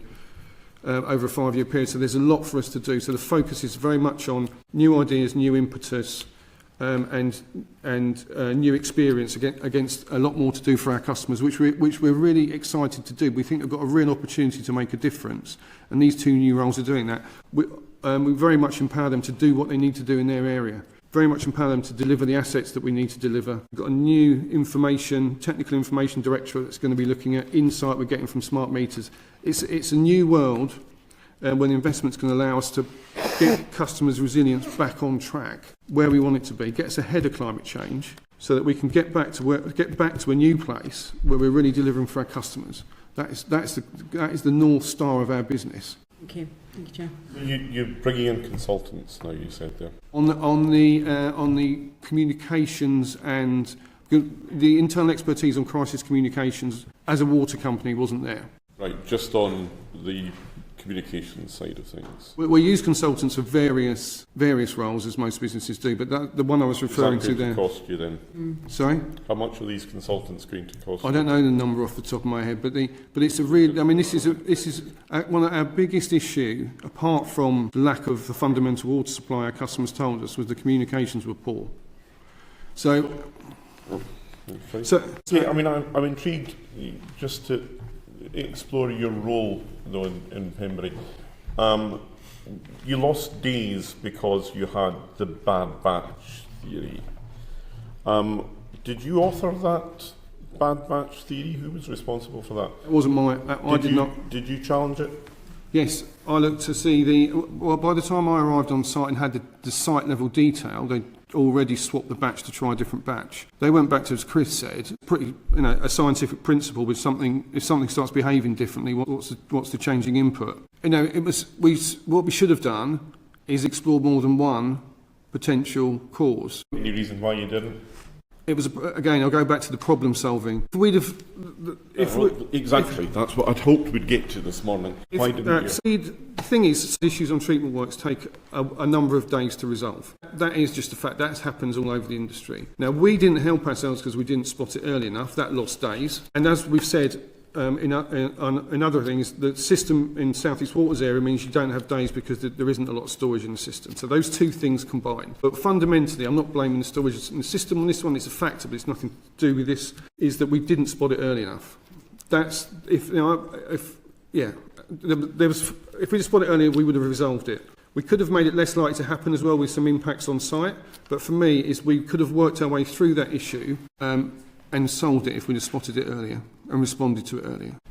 How long have you been working with Severn Trent on best practice? How long have you been learning from them for? Probably been talking to Severn Trent since we ordered the tankers, which was about 3 or 4 years ago. You've been taking best practice from Severn Trent for 3 or 4 years? On the tanker design, yeah. Why haven't you been doing best practice internally within your company? Because that was something your report identified. In which particular area? Well, it says that this observed on-site visits and interviews where best practice was not implemented. So why are you doing that with Severn Trent, learning from best practice, but you're not doing that internally?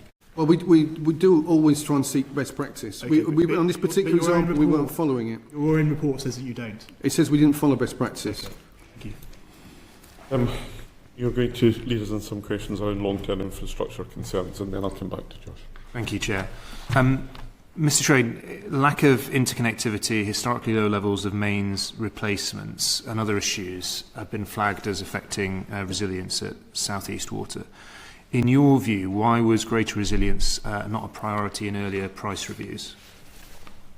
So, it is, from South East Water's perspective, very conscious of the challenges of the evolution of the network and the fact that there are no resilience standards, and therefore the regulatory framework did not account, and it makes an assumption that the water balance is the prime driver, whereas you will always end up with challenges, particularly towards the end customer point of the infrastructure. And again, if you do a comparison with the energy sector has capacity and capability standards that are in statute, and therefore you can make that judgment around whether the investments were adding to the resilience. Putting forward resilience plans is very challenging in the current regulatory framework, and we can see that through our rationale for going to the Competition and Markets Authority on Ofwat's final determination.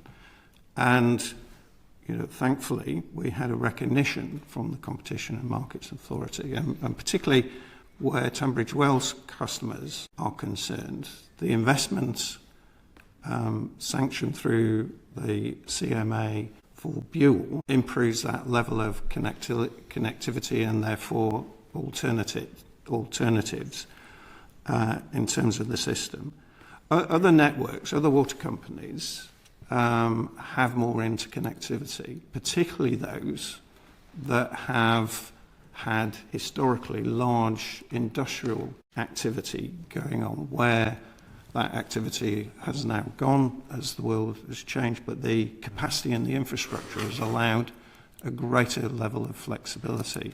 And one of the challenges of the framework is by doing the comparisons, you don't always take into account the actual infrastructure in the ground.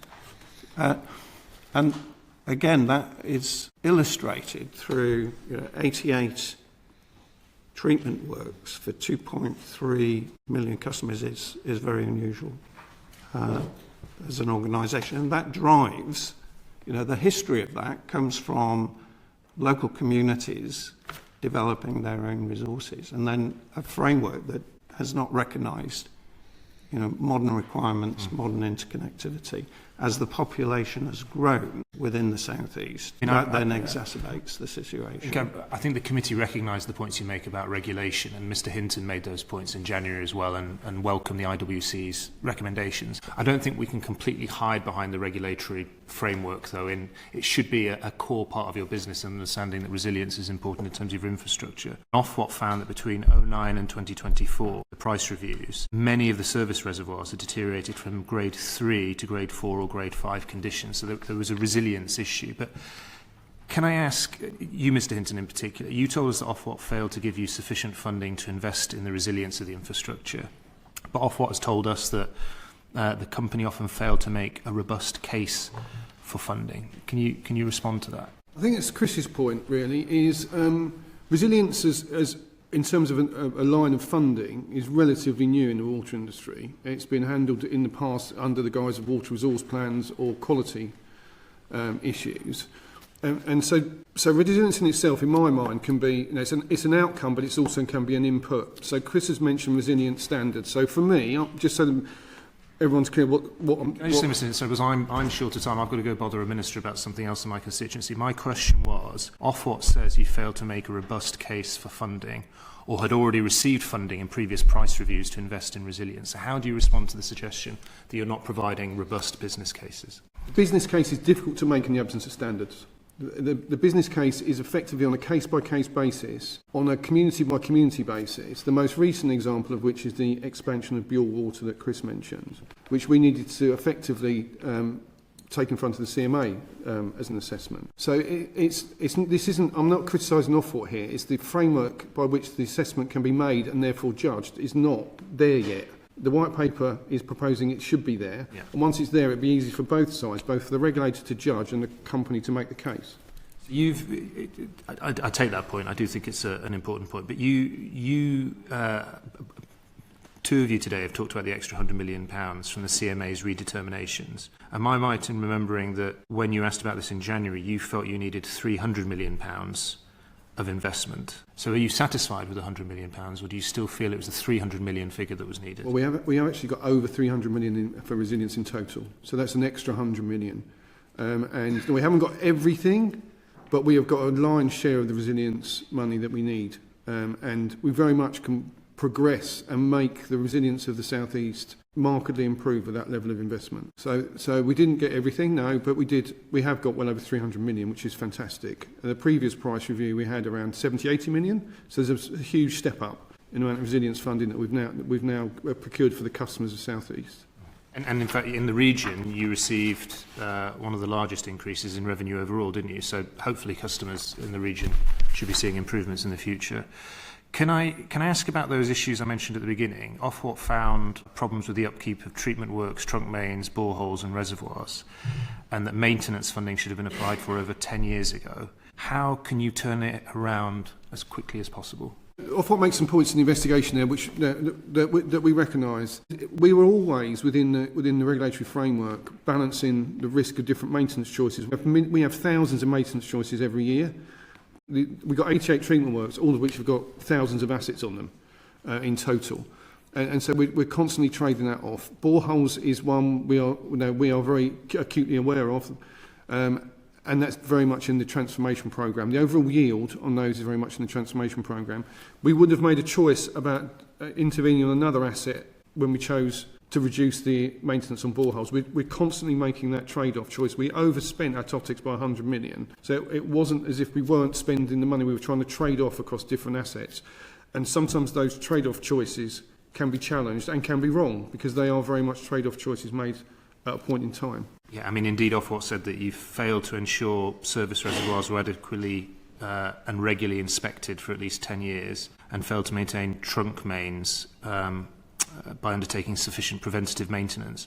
But it's interesting, by your own papers, since 2017, you've rated the risks of trunk main failure as high or as extreme. I appreciate you've got to trade off different choices around maintenance, but this has been a major issue on your radar for a long time as a business. I mean, the reason we have trunk mains as a high risk, even if they were brand new, the trunk mains would be high risk for South East Water, because we have a linear system. So if a trunk main fails, every customer downstream of that trunk main will fail. So the risk register recognises the importance of those trunk main assets in delivering water to customers, irrespective of the maintenance on it. We do monitor really closely our trunk mains, and our record of repairing trunk mains is very good when they go. Trunk mains are highly expensive, and again, you have to balance replacing the trunk main at the right point in that asset life against boreholes, reservoir. And if we, so that's the constant asset management Yes, but decisions. even after work, something would remain high risk. Even after mitigation, it would remain high risk. It would, because it's a single asset failure point. Thank you, Chair. Yeah, thank you, Tim. Just on the Ofwat report, they say that in some cases you're already funded to deliver resilience projects, but you didn't. Why was that? Last priority review, particularly different to this one, we were funded a TOTEX number. So the risk decision was effectively ours to make. And we traded off different projects. I'll give you an example of one we weren't going to do but did. So Barkham is our key works on the south coast of, it supplies 50 to 60,000 customers.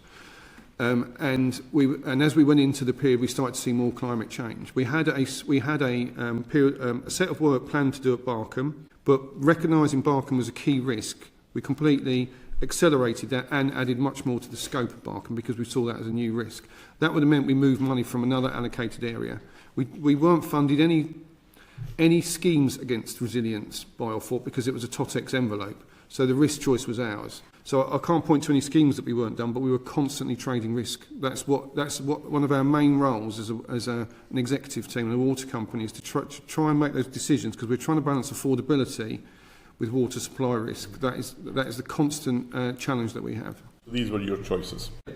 Josh, you're going to do some questioning around communications and vulnerable customers. Yeah, thank you, Chair. I'll start with quite a straightforward question, if I may. Mr. Hinton, how many people work on communications at South East Water? I think the team's around 20. Okay, so that's quite a substantial number then. Do you think that's sufficient in light of the clear shortcomings in your crisis communications over these outages? Look, I've mentioned already that we've effectively bolstered that resource with third-party expertise and crisis comms. My team are excellent at doing the comms that we need as a water company in what you call peacetime. And we were all challenged, not just the communication team, on what happened in the last few months. So they are very adept at providing information to customers on events, on water efficiency, and all the key bits that a water company needs in its BAU, if you like.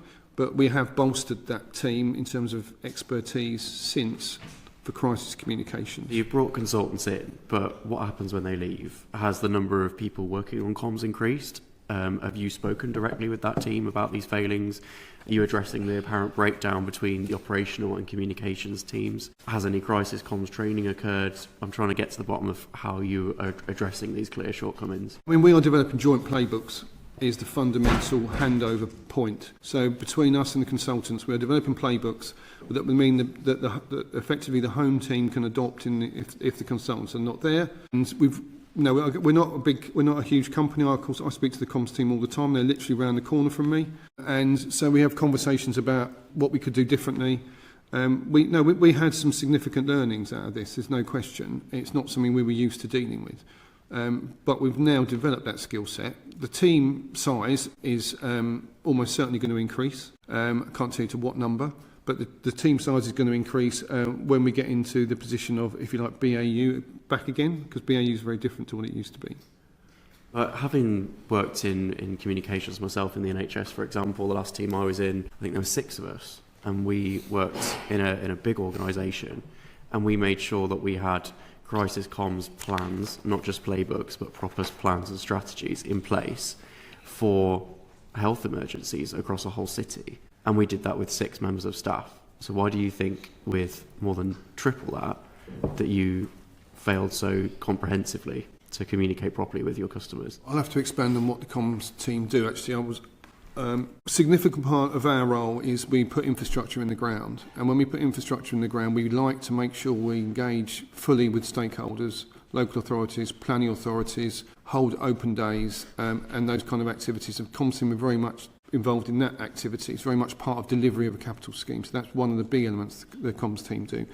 When I say playbook, what I mean is this is a process. This is what we're going to do. This is how we're going to handle it in the future. We can always call on the external resource to do that. We're very much looking, this is a key stream of how we want to improve going forward about the transformation programme we've got in place, is how we effectively communicate externally to stakeholders, to customers, to the media.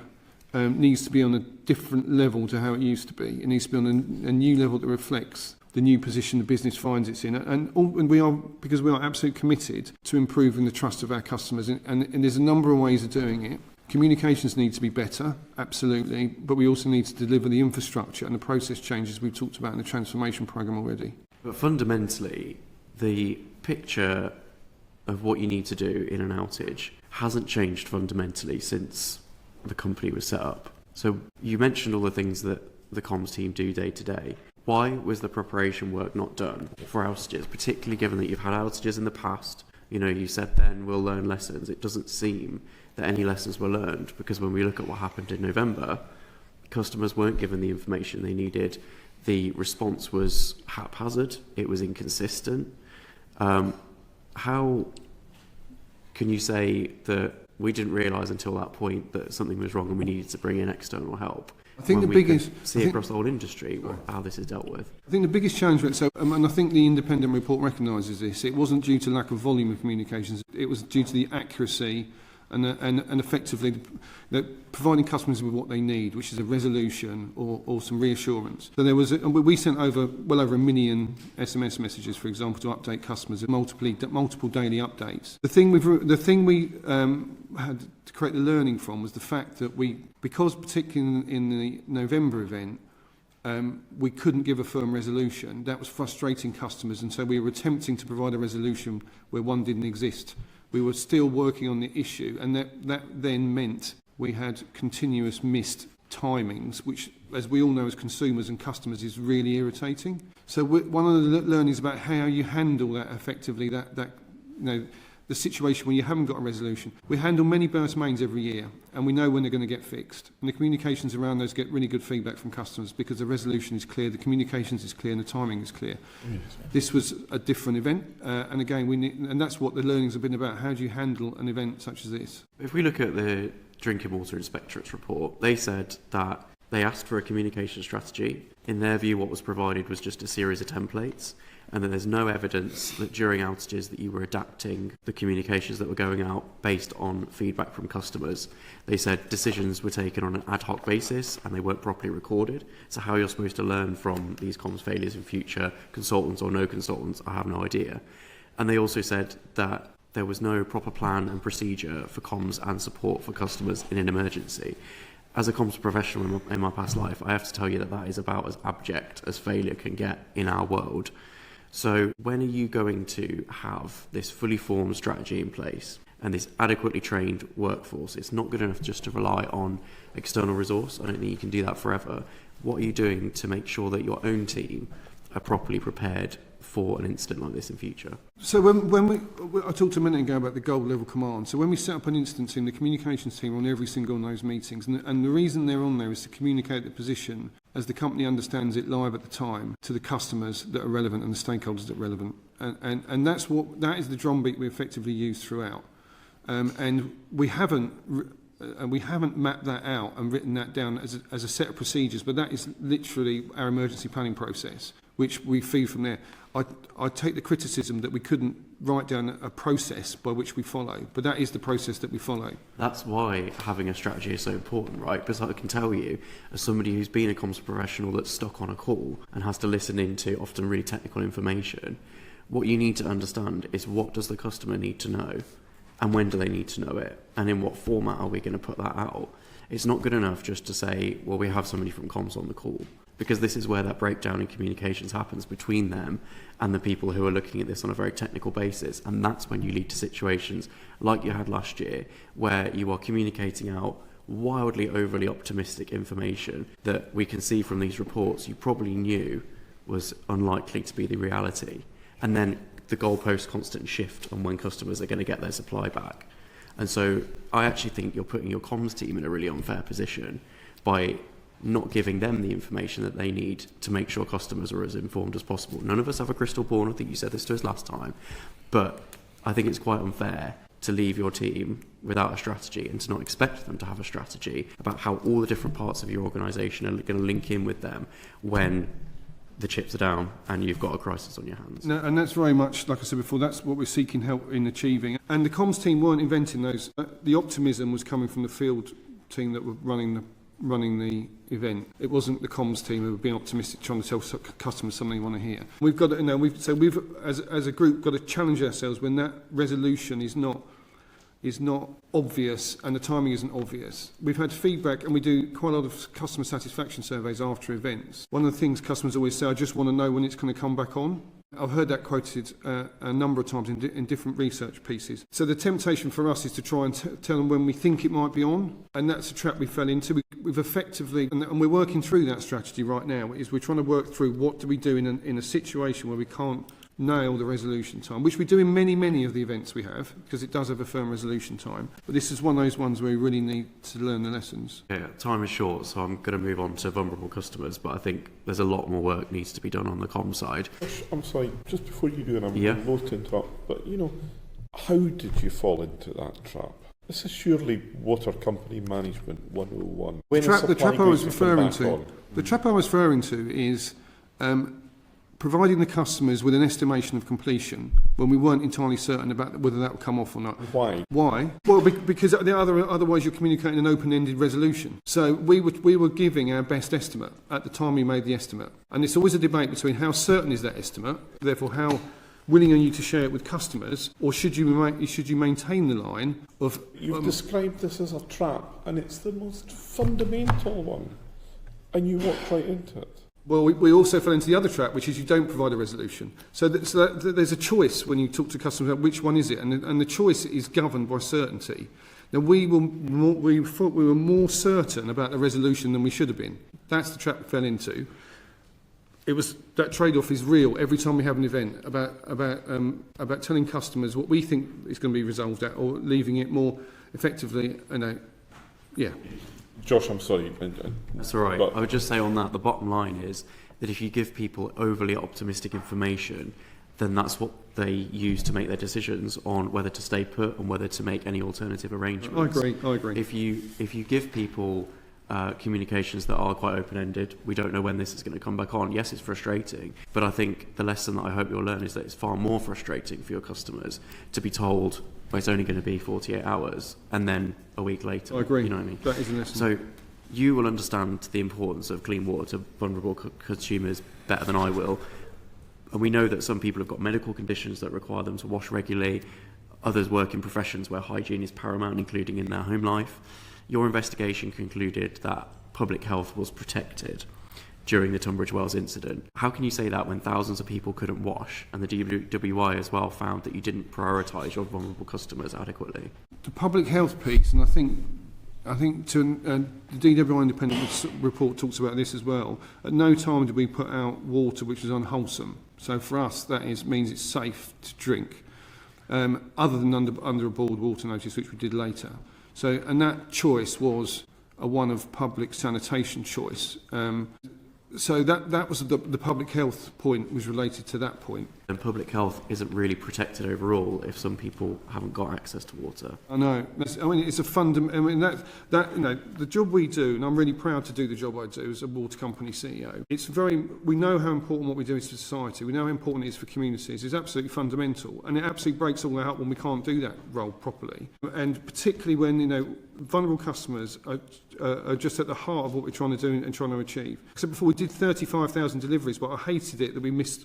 I think it was 70 70 out of 34,000. And so that's really what we're trying to achieve the whole time. Public health is at the heart of how water companies people think about their jobs. Back in January, we asked you about support for vulnerable customers, particularly bottled water. We talked quite a lot about that. Miss Sefton said that there were a few isolated issues, I think was her phrase. But the analysis from the DWI, having looked at this extensively, says that there was a lack of early action, lack of planning, and that had a massive impact on vulnerable customers in particular. For example, there wasn't a vulnerable customer team set up until days after the incident even started, and you didn't grasp the needs and the locations of vulnerable customers or important sites like care homes and GP surgeries. So you've said many of the recommendations, action points that you found in your report have already been actioned. So have you looked at those points as part of that? Absolutely. So I think there's a difference between didn't set up a vulnerable group and we started to deliver into PSR customers many in advance of them going off for water for the event over the weekend. It's right to say we didn't set up a team, but we were delivering to those customers. In terms of the critical establishments like GP surgeries, etc., we have very much a already agreed process which we test. In fact, I think we are testing another hospital today on a routine test of whether we can provide provision of tankered water into that hospital. We've got a number of very defined ways of dealing with particular named care homes, etc. But they tend to be bespoke, and what we've committed to in terms of how we can help them. So some of them have tanks, we can immediately just tanker water into them. Some don't have tanks, they need a pressurised input. So it's a very bespoke reaction. It's without doing the full survey piece in advance of all the different potential critical units, including GP surgeries, including nursing homes, including schools, is we've committed to go around all of those, understand what their needs are, so how we could supply alternative water to all those individual premises. When the next incident comes, that you're not going to have 6 vulnerable customers that aren't supported? That is absolutely what we're aiming at. So what we really need, we've had great support from the local resilience forums on this. This is often a question of understanding the live PSR as well. So people don't necessarily register with us. We do what we can to try and promote this scheme. And we welcome any support we get from any third parties on the promotion of this scheme. But we do have customers appear during the event saying I'm vulnerable for a different reason. It might be transient vulnerability, but we really need to respond to those too. And quite often that's the area in which it becomes more difficult to deliver the service we really, really need to. Okay, just to tie this off, it seems to me that whether it's crisis comms or support for vulnerable customers, the preparation that you as South East Water deemed to be adequate doesn't stack up against either practice in pretty much the whole of the rest of the industry or the expectations of your customers. So are you going to have these emergency plans properly audited independently to make sure that they are fit for purpose? And in fact, they are audited independently. Many of our emergency response documents are audited by, in fact, the DWI in a capacity as it's overlooking the Security and Emergency Measures Direction. And we are absolutely keen. I think our independent report said we had a very full emergency plan, but it wasn't overly, accessible. Well, DWI said that you didn't provide them what they were looking for in the communications front. On the communications front. It was wholly front. inadequate, what you sent to them. I don't know the detail of that particular request or our response, I'm afraid. But yeah, we absolutely committed to making sure those things are in place and those emergency plans are in place. Very much a part of our response going forward. Thank you, Chair. Do you think communication would be better if you had more of a command and control style, as you referred to earlier on? In some instances, I think one particular style all the time is something that, I think you didn't go out and face the public in Tunbridge Wells. You didn't. The same thing again in January. I didn't go on the media, and I've been to numerous scrutiny committees since. Well, at the moment, when people are turning on their taps and nothing's coming out, you weren't to be found. And, I was running the goal command for that event. And as I described at the last hearing, we have very much had a playbook on our communications, which is we have an operations person who runs the first interview and then it escalates. And I admit, as I admitted earlier, that I should have gone out earlier. I did broadcast to all customers actually in the South East of England. I have been to numerous scrutiny committees and local events to discuss South East Water's plans with customers directly. Chris, Caroline, you can't be happy with what you've heard about communication with customers as a safeguard for the customer, are you? No. Were you aware of that, just how bad things were when you gave your confidence to David? I was aware of Okay. the fact that we It had... was your decision then? It was not my... Thank I'm fully aware. We made a lot of mistake on You communications say through the we, proof. you mean you as non-execs or we as South East Water? We as South East Water. Right. You as non-execs, would you do the same thing again? It was a very dynamic situation where The question is, would you do the same thing again? With hindsight, do you think you made the right call? in terms of... Knowing what you knew, which you told us, and continuing then to give confidence to your chief executive. Yes. Okay. Jenny, that couldn't be clearer. Thank you, Chair. David, to you. So at the heart of all of this, communications, your social contract to operate in the role that you do as Chief Executive, I think we're all centring and agreeing on trust. Do you agree with that? So your trust is central with your customers, that kind of social contract to deliver. Now I'm going to put it to you that your trust has not got better. In fact, I'd say it's got worse. Your communications hasn't got better. I'd again say it's got worse.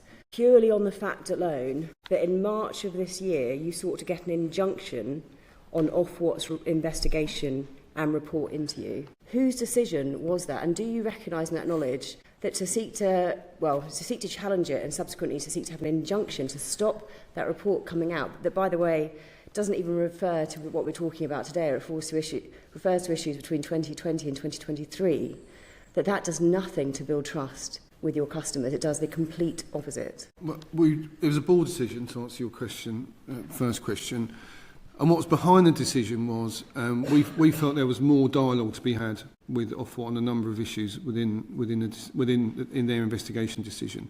We felt like we'd exhausted all that process yet, and we were keen to exhaust that process. So we had a decision to make on trust about whether we should do that. But equally, we wanted to make sure that the Ofwat's decision, which ultimately also goes in the public domain and impacts trust, has properly reflected the dialogue that we'd like to have had with Ofwat at the time. So that was what we were balancing that. We're super conscious of the trust impact of anything that we do publicly. We're super conscious of the trust impact of anything we say publicly or anything we do with our regulators. But we made it in good faith. We made it with an attempt to try and complete the dialogue with Ofwat before it was published, and that was fundamentally behind the decision. Were communications in the room when you made that decision? Were communications in the room? We absolutely consulted. Were they in the room when you made that decision? Well, I don't know. I would imagine they weren't in the room, because I can't imagine that anyone would advise you that that was a good move to make, to seek to have an injunction against criticism of your organisation so that the public couldn't see it. If you wanted to build trust with your customer base and to fulfil your social contract, you'd be confident having that discussion in public with Ofwat to say, we don't agree with this, we have questions on this, we've invested in this.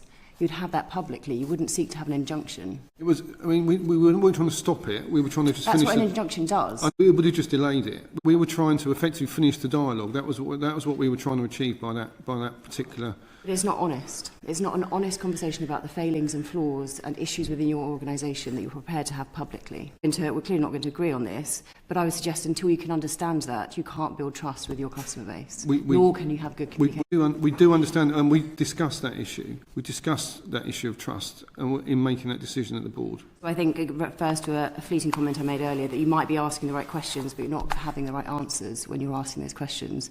Which brings me to my next question. You mentioned right at the beginning that you brought in additional skills to the board, either exec or non-exec, I can't recall which. Can you tell me if where those skills come from, whether they're inside the sector, do they come from other organisations within the sector, or do they come from outside the sector? We've got two different roles. So we've got an investment delivery director, which is effectively all about delivering the capital that we need and the infrastructure, the resilience we've talked about, as a focused role. That activity used to sit under the operations director, but it's such a big programme, it's so important for us. We created a new directorate for that. We took the individual who's running that effectively from the delivery, it's a water delivery supply chain role, so effectively working in other water companies. Where do they come? Which water company? One of their experiences at Anglian, but they've got more than just that. And then the other role we've got as a director is on the technical insight director. This is the area where we're looking to grab really useful insight from smart metering, which we've started and is getting to be exciting development for the whole industry, smart networks, and put that into real actionable insight for the rest of the business. So we set up that directorate as a new one. I think it's relatively unique in the industry, and we took the leader of that from effectively a power company who's gone through a transition program, because within their program of work as well is change for the business. The transformation program. Which power company? Which power company? UKPN. So, and under the UKPN banner, it was doing very much the same thing. It was change. It was change and transformation using digitalisation, and that is a big part of our future strategy. And that's why we wanted to seek expertise from a relevant, but not but very much a different mindset type organisation. All right, you were at Thames Water. What years were you there? I was there from 2021 to 2023. That wasn't exactly the heyday of Thames Water. No, it wasn't. What skills are you bringing and advice are you bringing, and what critical questions are you bringing to the board? So I spent just over 2 years at Thames Water, and during my role there as engineering and asset director, I learned a huge amount about the water sector. Including what's not working from a Thames... And absolutely the challenges that the water sector is facing across both the water and the waste potential for Thames.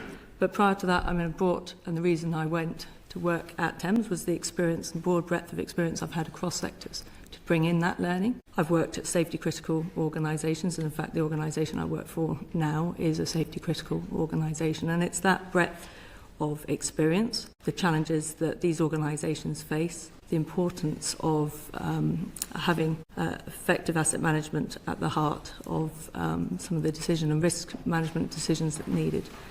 And that's what I brought to Thames Water. It's also what I bring as a non-exec to South East Water. Okay. Ofwat, going back to Ofwat's report, they identified an array of issues, as I said earlier, between 2020 and 2023, including that you contravened the Section 27 of the Water Industry Act. Why has compliance been such a problem for you? That particular is a subject to investigation, which is effectively running an efficient network. And compliance is the wider question, is a key thing in a water company. The regulations, the compliance framework around it. The water quality compliance is the most important of all. The ability to supply wholesome water, which is generated effectively, quite often said to be the best water quality in the world in the UK, that compliance framework. It's fundamental. We are not achieving it 100% of the time, and that is what we're striving to do all the time. Achieve 100% of the time on compliance. There are sometimes conflicting pressures. It's not a choice we make, but sometimes we don't achieve compliance because of those conflicting pressures. But I can't emphasise enough, it's not just South East Water, but how important compliance is. It is the fundamental trust underpinner of the UK water industry and the drinking water quality as a whole. You're not compliant? We're not 100% compliant, yeah. But we strive for compliance. Compliance is an absolute number one objective of South East Water as well as many other water companies. It just goes back to the point I was trying to make at the beginning, that you can't build trust for as long. When you say it's absolutely vital and fundamental to what you do, and you're not doing it, you cannot build trust. We don't see any improvement coming through it. I'll leave it as my final question here. Okay. Your company is one of the worst performers in the sector. I think that we've examined that in thorough detail in the last two sessions that we've had you here for. In your appeal to the 2024 price review, you received a compromise from CMA for your supply interruption targets. Are these now achievable? Someone once described to me that South East Water is a good company with a really big interruptions problem, and I think is a good company with a really big interruptions problem. We are often described as poor. Saying that BA are a really good aircraft carrier. They can't get off the ground. I understand that, but our water quality performance is good, our leakage performance is good. A number of other areas where the teams do perform really, really well. Interruptions itself, as we've talked to at both hearings now, is a real challenge for us. It's massively solved with infrastructure investment. Targets are still challenging. The targets are still very challenging. The infrastructure is going to help us achieve those, as will the others. I think they're challenging for all companies. There aren't many companies that achieved the 5-minute target in the last period. As I said before, it's the infrastructure, it's the investment that's absolutely key. The operation was a success, but the patient died. I was trying to make a point, Chair, that we do other things well. Water quality is generally is good performance, leakage is good performance. Well, I was trying to make a wider point. As we heard from the DWI last time, that's true generally in this country. You go to the tap, you turn on the tap, and you get water that you can drink. Is that so exceptional? No, in this country is exceptional. Just want to go back for a second to the question that Jenny raised there about the injunction. Because the judge's comments in relation to that injunction application were quite remarkable, were they not? Have you read them, Chris? Yes. Caroline, are you aware of them?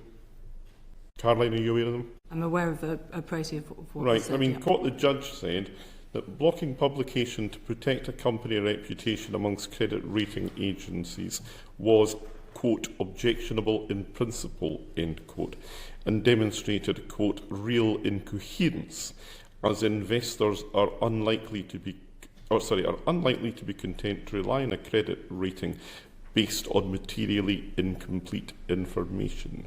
He goes on to mislead credit rating agencies could cause investors to enter into contracts which they would not otherwise have entered into. When I asked you the role of the non-executive director at the top, you spoke about the importance of governance. Yeah. Is this the sort of governance that you as a company feel comfortable with? So we had been in dialogue with Ofwat around this inquiry since 2023 for a long time. And there had been a continuing dialogue. And as Dave said, there were still elements where we were in discussion. So this came as a surprise to us. We have absolutely no intention of misleading anybody in terms of the nature of the organisation. You can understand why the judge said what he said. Would you dispute it? Do you think the judge was wrong?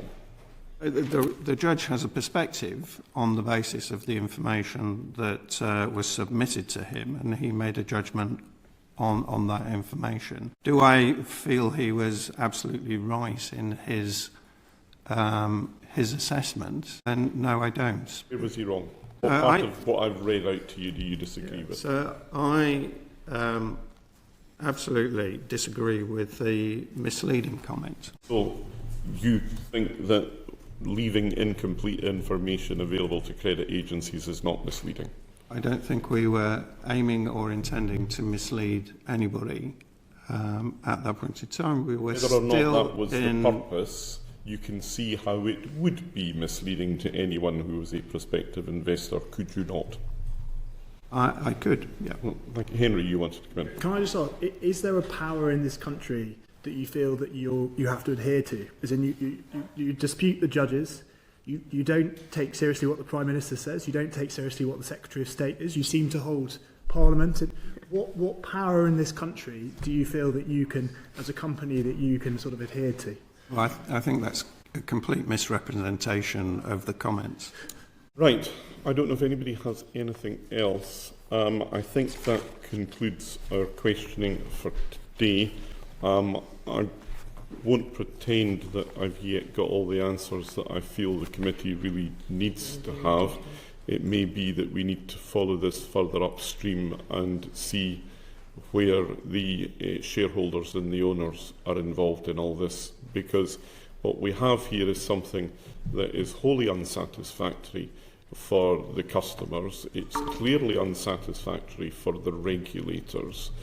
And I'm still no clearer about who thinks that it is satisfactory. So for the moment, however, we will conclude this part of the proceedings for the moment. For now, I will suspend the committee for a minute or two while we change the witnesses at the table. Order. In session, and we have a fresh panel of witnesses. Gentlemen, can I invite you just again for those following our proceedings and for our own official record for you to introduce yourselves. Chris, I'll start with you and move along the panel. Good morning, I'm Chris Walters and I'm the Chief Executive of Ofwat. Marcus Rink, Chief Inspector, Drinking Water Inspectorate. Hello, I'm Mike Keel. I'm the Chief Exec of the Consumer Council for Water. Okay, gentlemen, you sat through that evidence session and you heard it. You've provided reports for the committee already. Marcus, I'll start with you if I can. Where are the most salient agreements and differences between your report and what South East Water keep insisting on calling their independent report into the Tunbridge Wells incident? Yeah, my initial thought on the independent report was that it was very high level. It lacked detail, and it wasn't underpinned by evidence. Most notably, maybe I'm a detailed person, it did say it lacked detail. The executive summary seemed to make up the larger part of the report.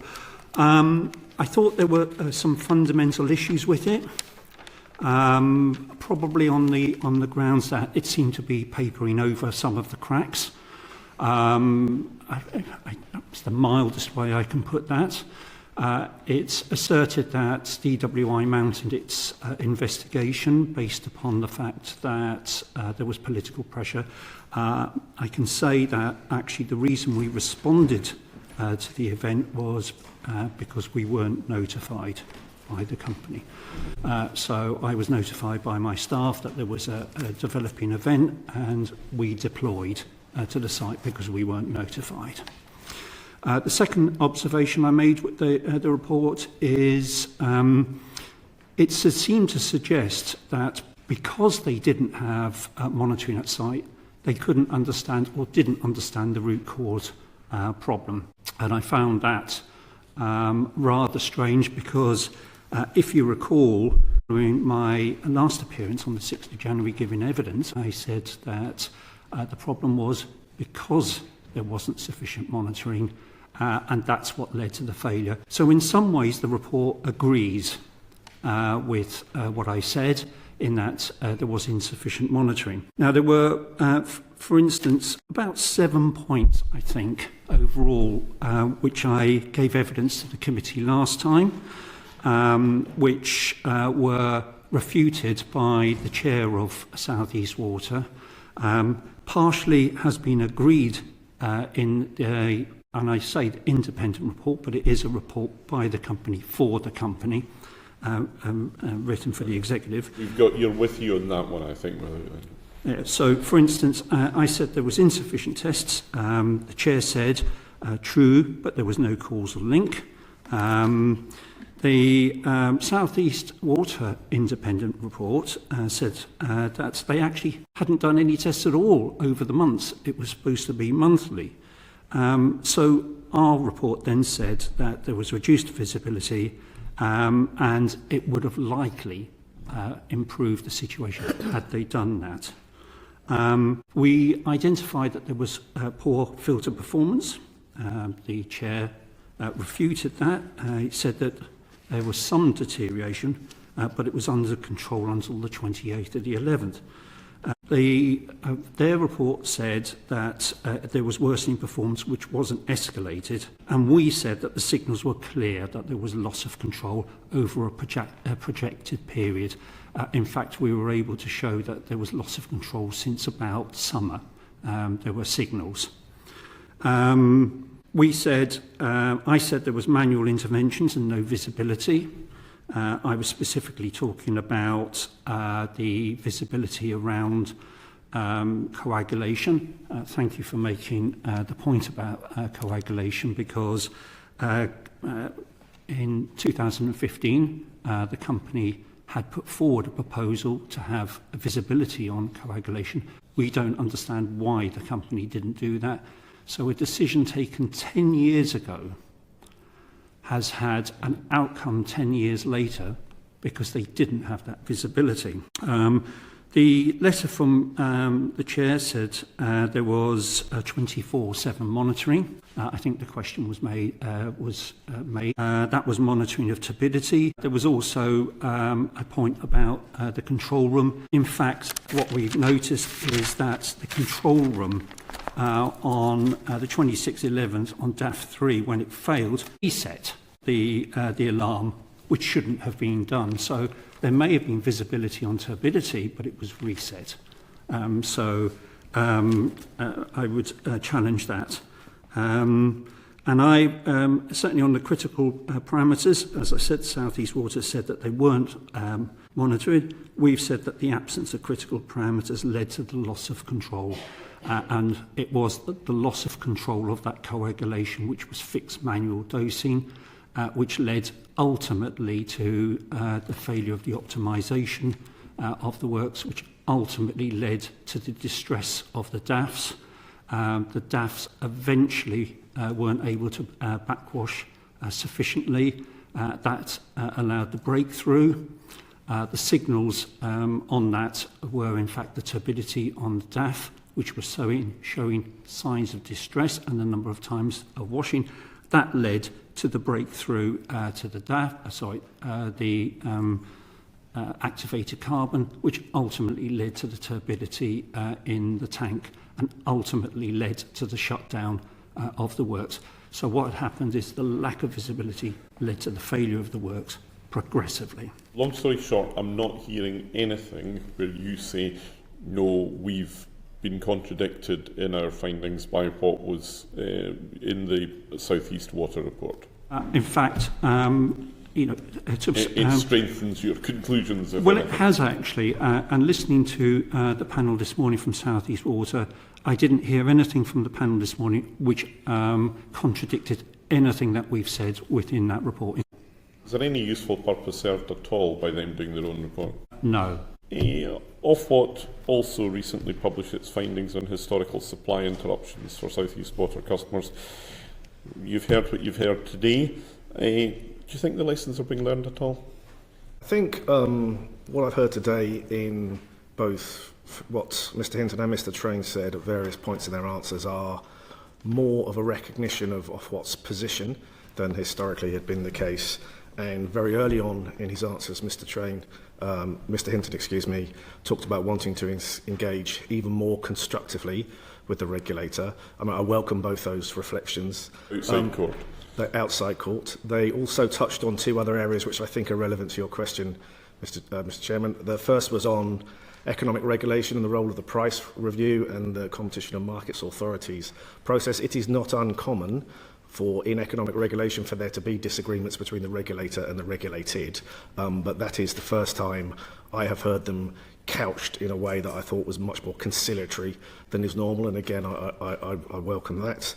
And probably the third reflection was Mr Hinton went through in some detail the company's transformation programme, which builds upon its action plan as a response to the incidents. My colleagues discussed that plan with Mr Hinton and his colleagues on Thursday. The initial views were that was a constructive discussion, and there is a step change in the amount of responsibility from our perspective that the company appears to be taking. None of that is a guarantee, but if those three things together represent a long overdue reset moment in the company's engagement with its economic regulator, I would welcome that. The application for injunction to prevent publication of your report, that's quite remarkable, is it not? It's not something we were expecting. It turned out to be a moot point because of the decision that the judge was made, and we were able to publish our decision for consultation when we'd intended. That public consultation closed yesterday. Does that raise any concerns in your mind about the culture within the company? Part of the reason I made the three reflections that I made is what I have heard today I think is more conciliatory and more constructive than the sort of mindset that might have led to the injunction, notwithstanding what Mr Hinton and Mr Train said were the rationale for it. I mean, we had concerns about the candour and the transparency with the way the company was dealing. And then, since that, they tried to block the publication of the report. Is this a company that's learning anything? Is it changing its behaviour at all? I think on the basis of what I've heard today and interactions with the company since then, We are seeing steps forward being made.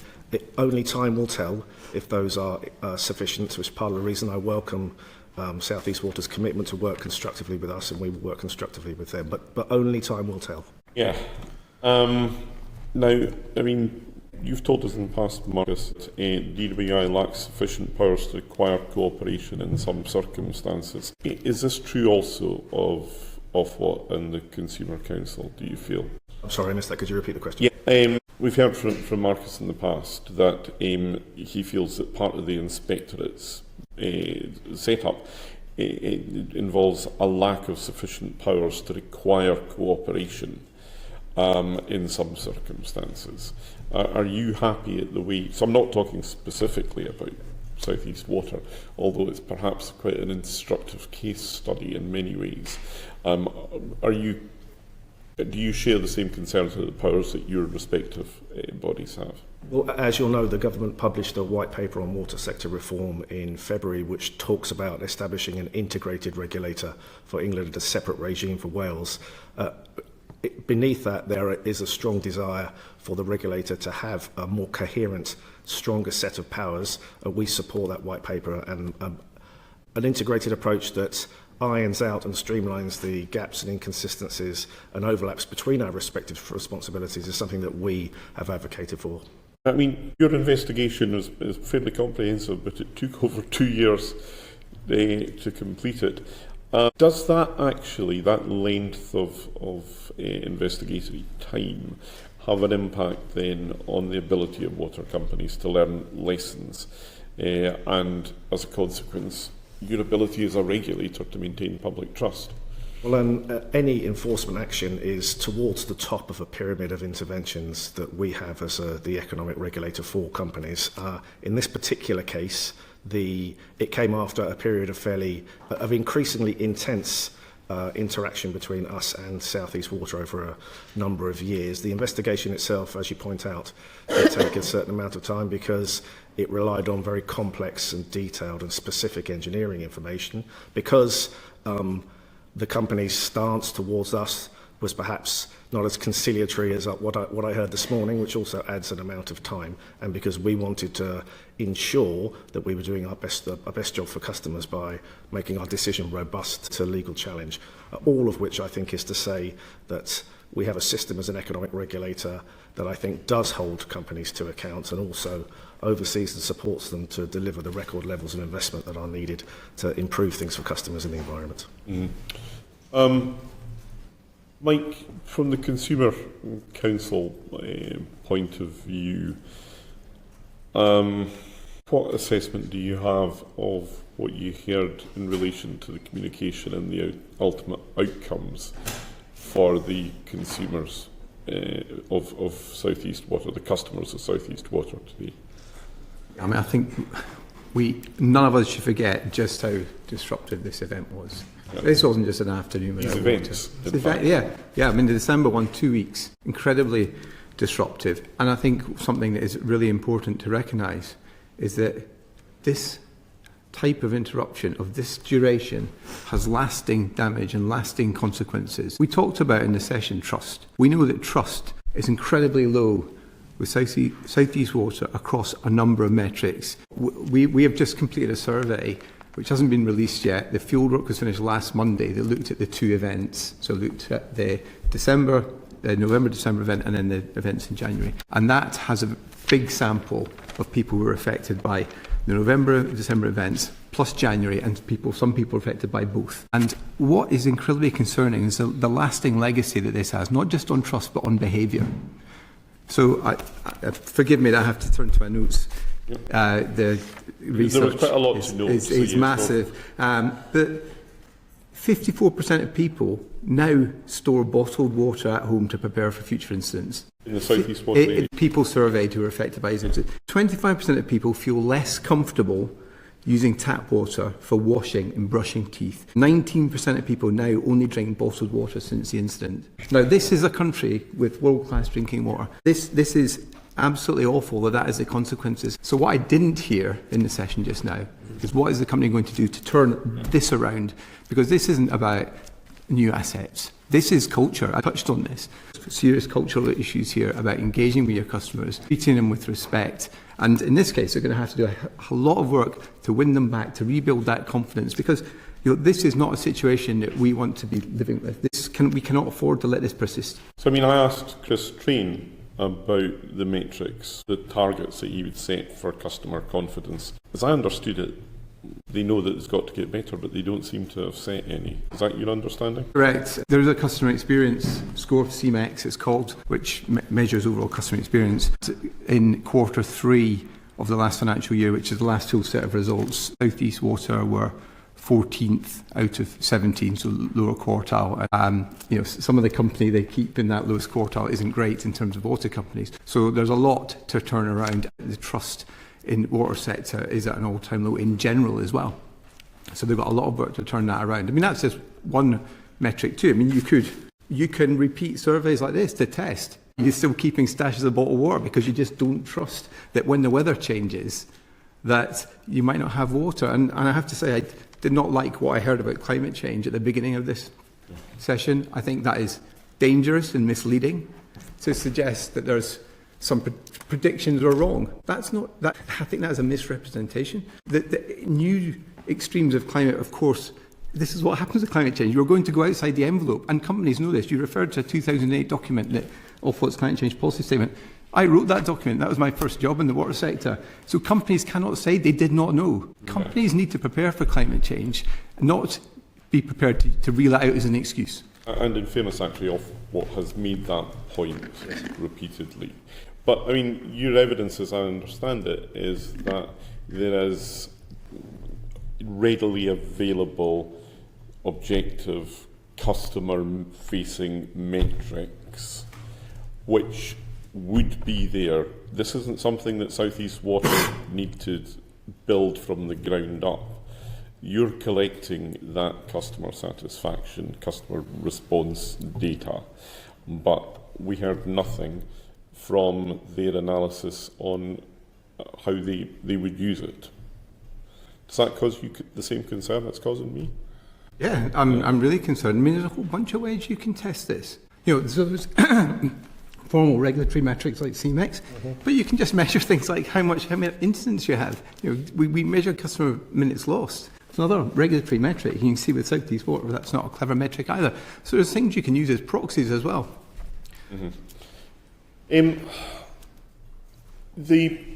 So this is what you all do day in, day out, week in, week out. How bad is the Tunbridge Wells incident in the scope of the outages that you routinely deal with? That's quite a good question, actually, because it was worse than it should have been.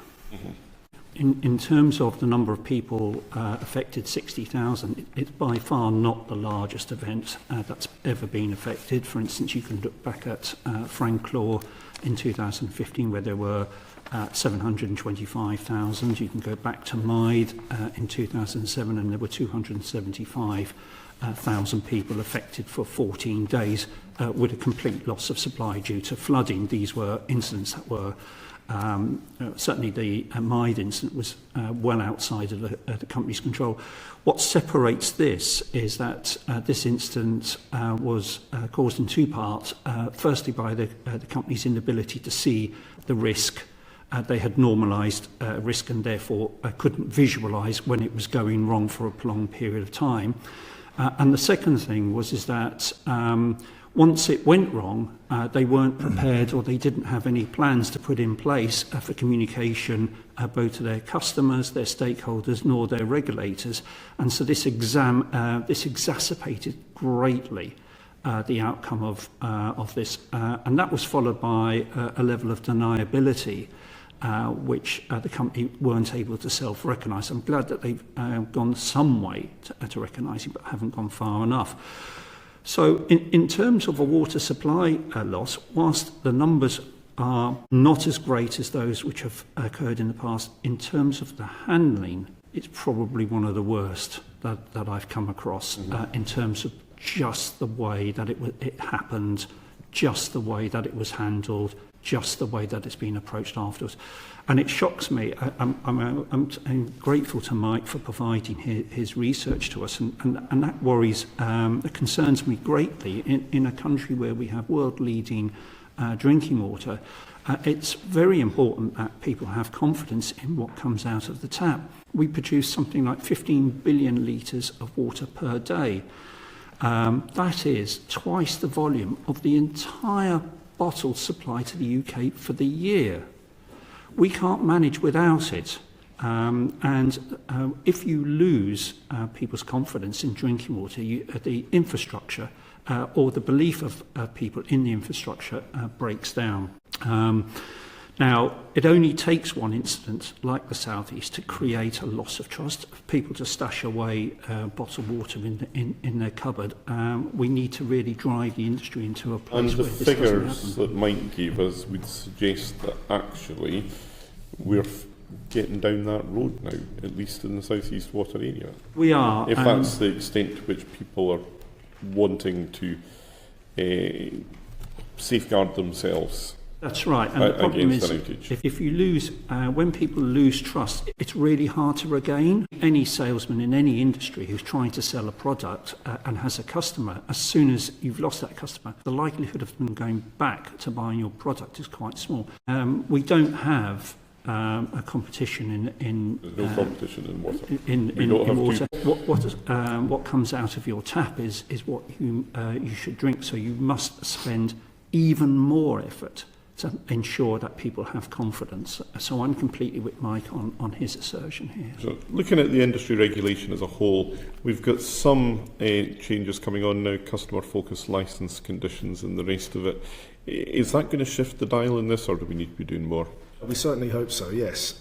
Just to reflect on the earlier question as well, the events at Tunbridge Wells post-date our investigation into historical lack of resilience of water supply, but they are entirely consistent with it. It's the same overall issue, and that's reflected in the severity of the fine, which is right towards the top end of what, under our rules, we're able to fine a company. South East Water had been a poor performer on water supply interruptions for quite a long time, which is why through that pyramid of interventions that I described earlier, we opened our investigation. Other companies that have had poor performances on water supply interruptions have managed to turn that around by working constructively with us, Severn Trent Water and Affinity Water, for example, and that's what we need South East Water to do. On the specifics of the customer-focused licence condition, that was only introduced in 2024. What we heard from customers and others at the time of the interruptions, plus Marcus's report, plus Mike's research, plus my own conversations with residents and businesses in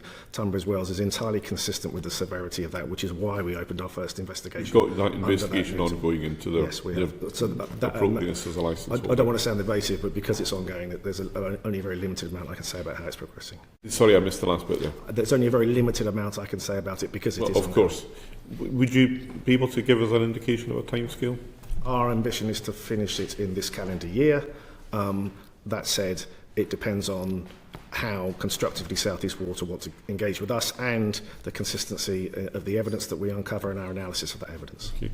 Now, the CMA had their redeterminations. They took away some penalties for under-delivery and they gave South East Water less ambitious supply interruption targets.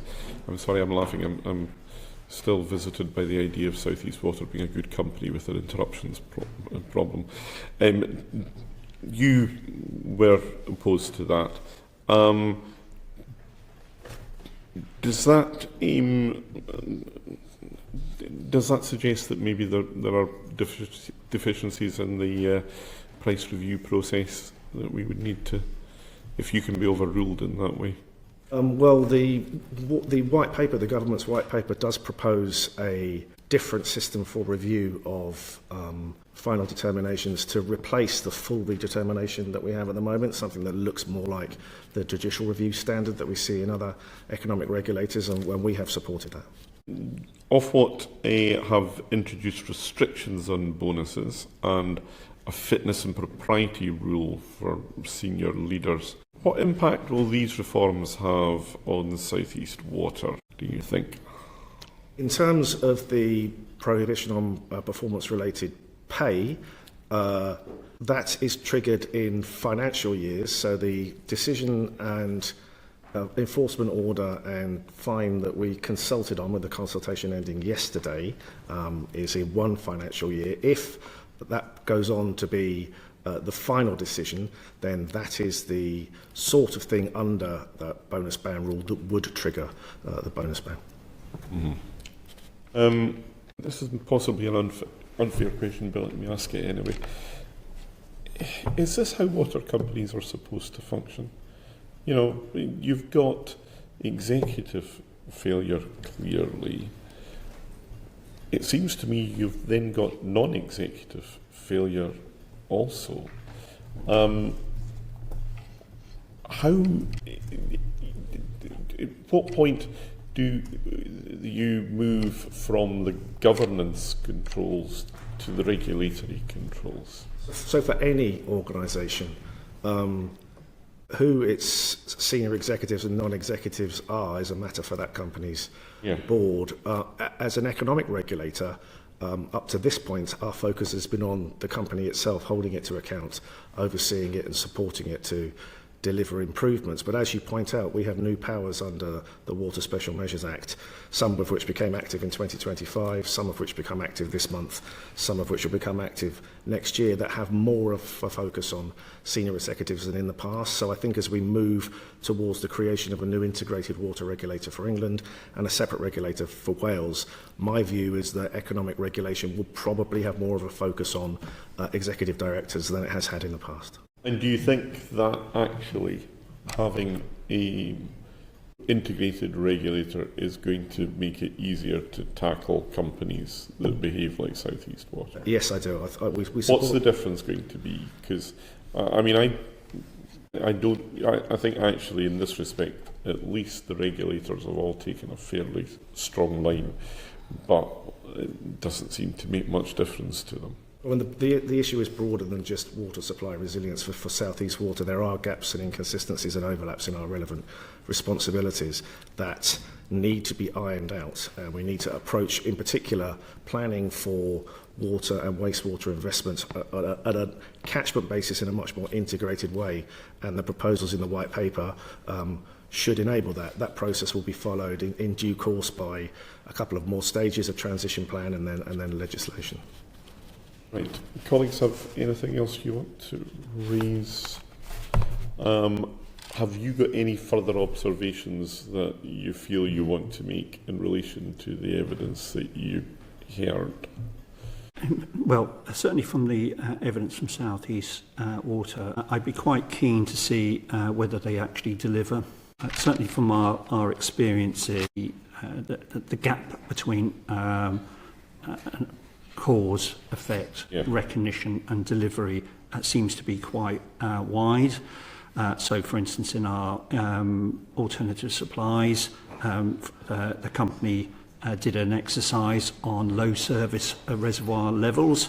Their own report said that they should have had a more timely approach.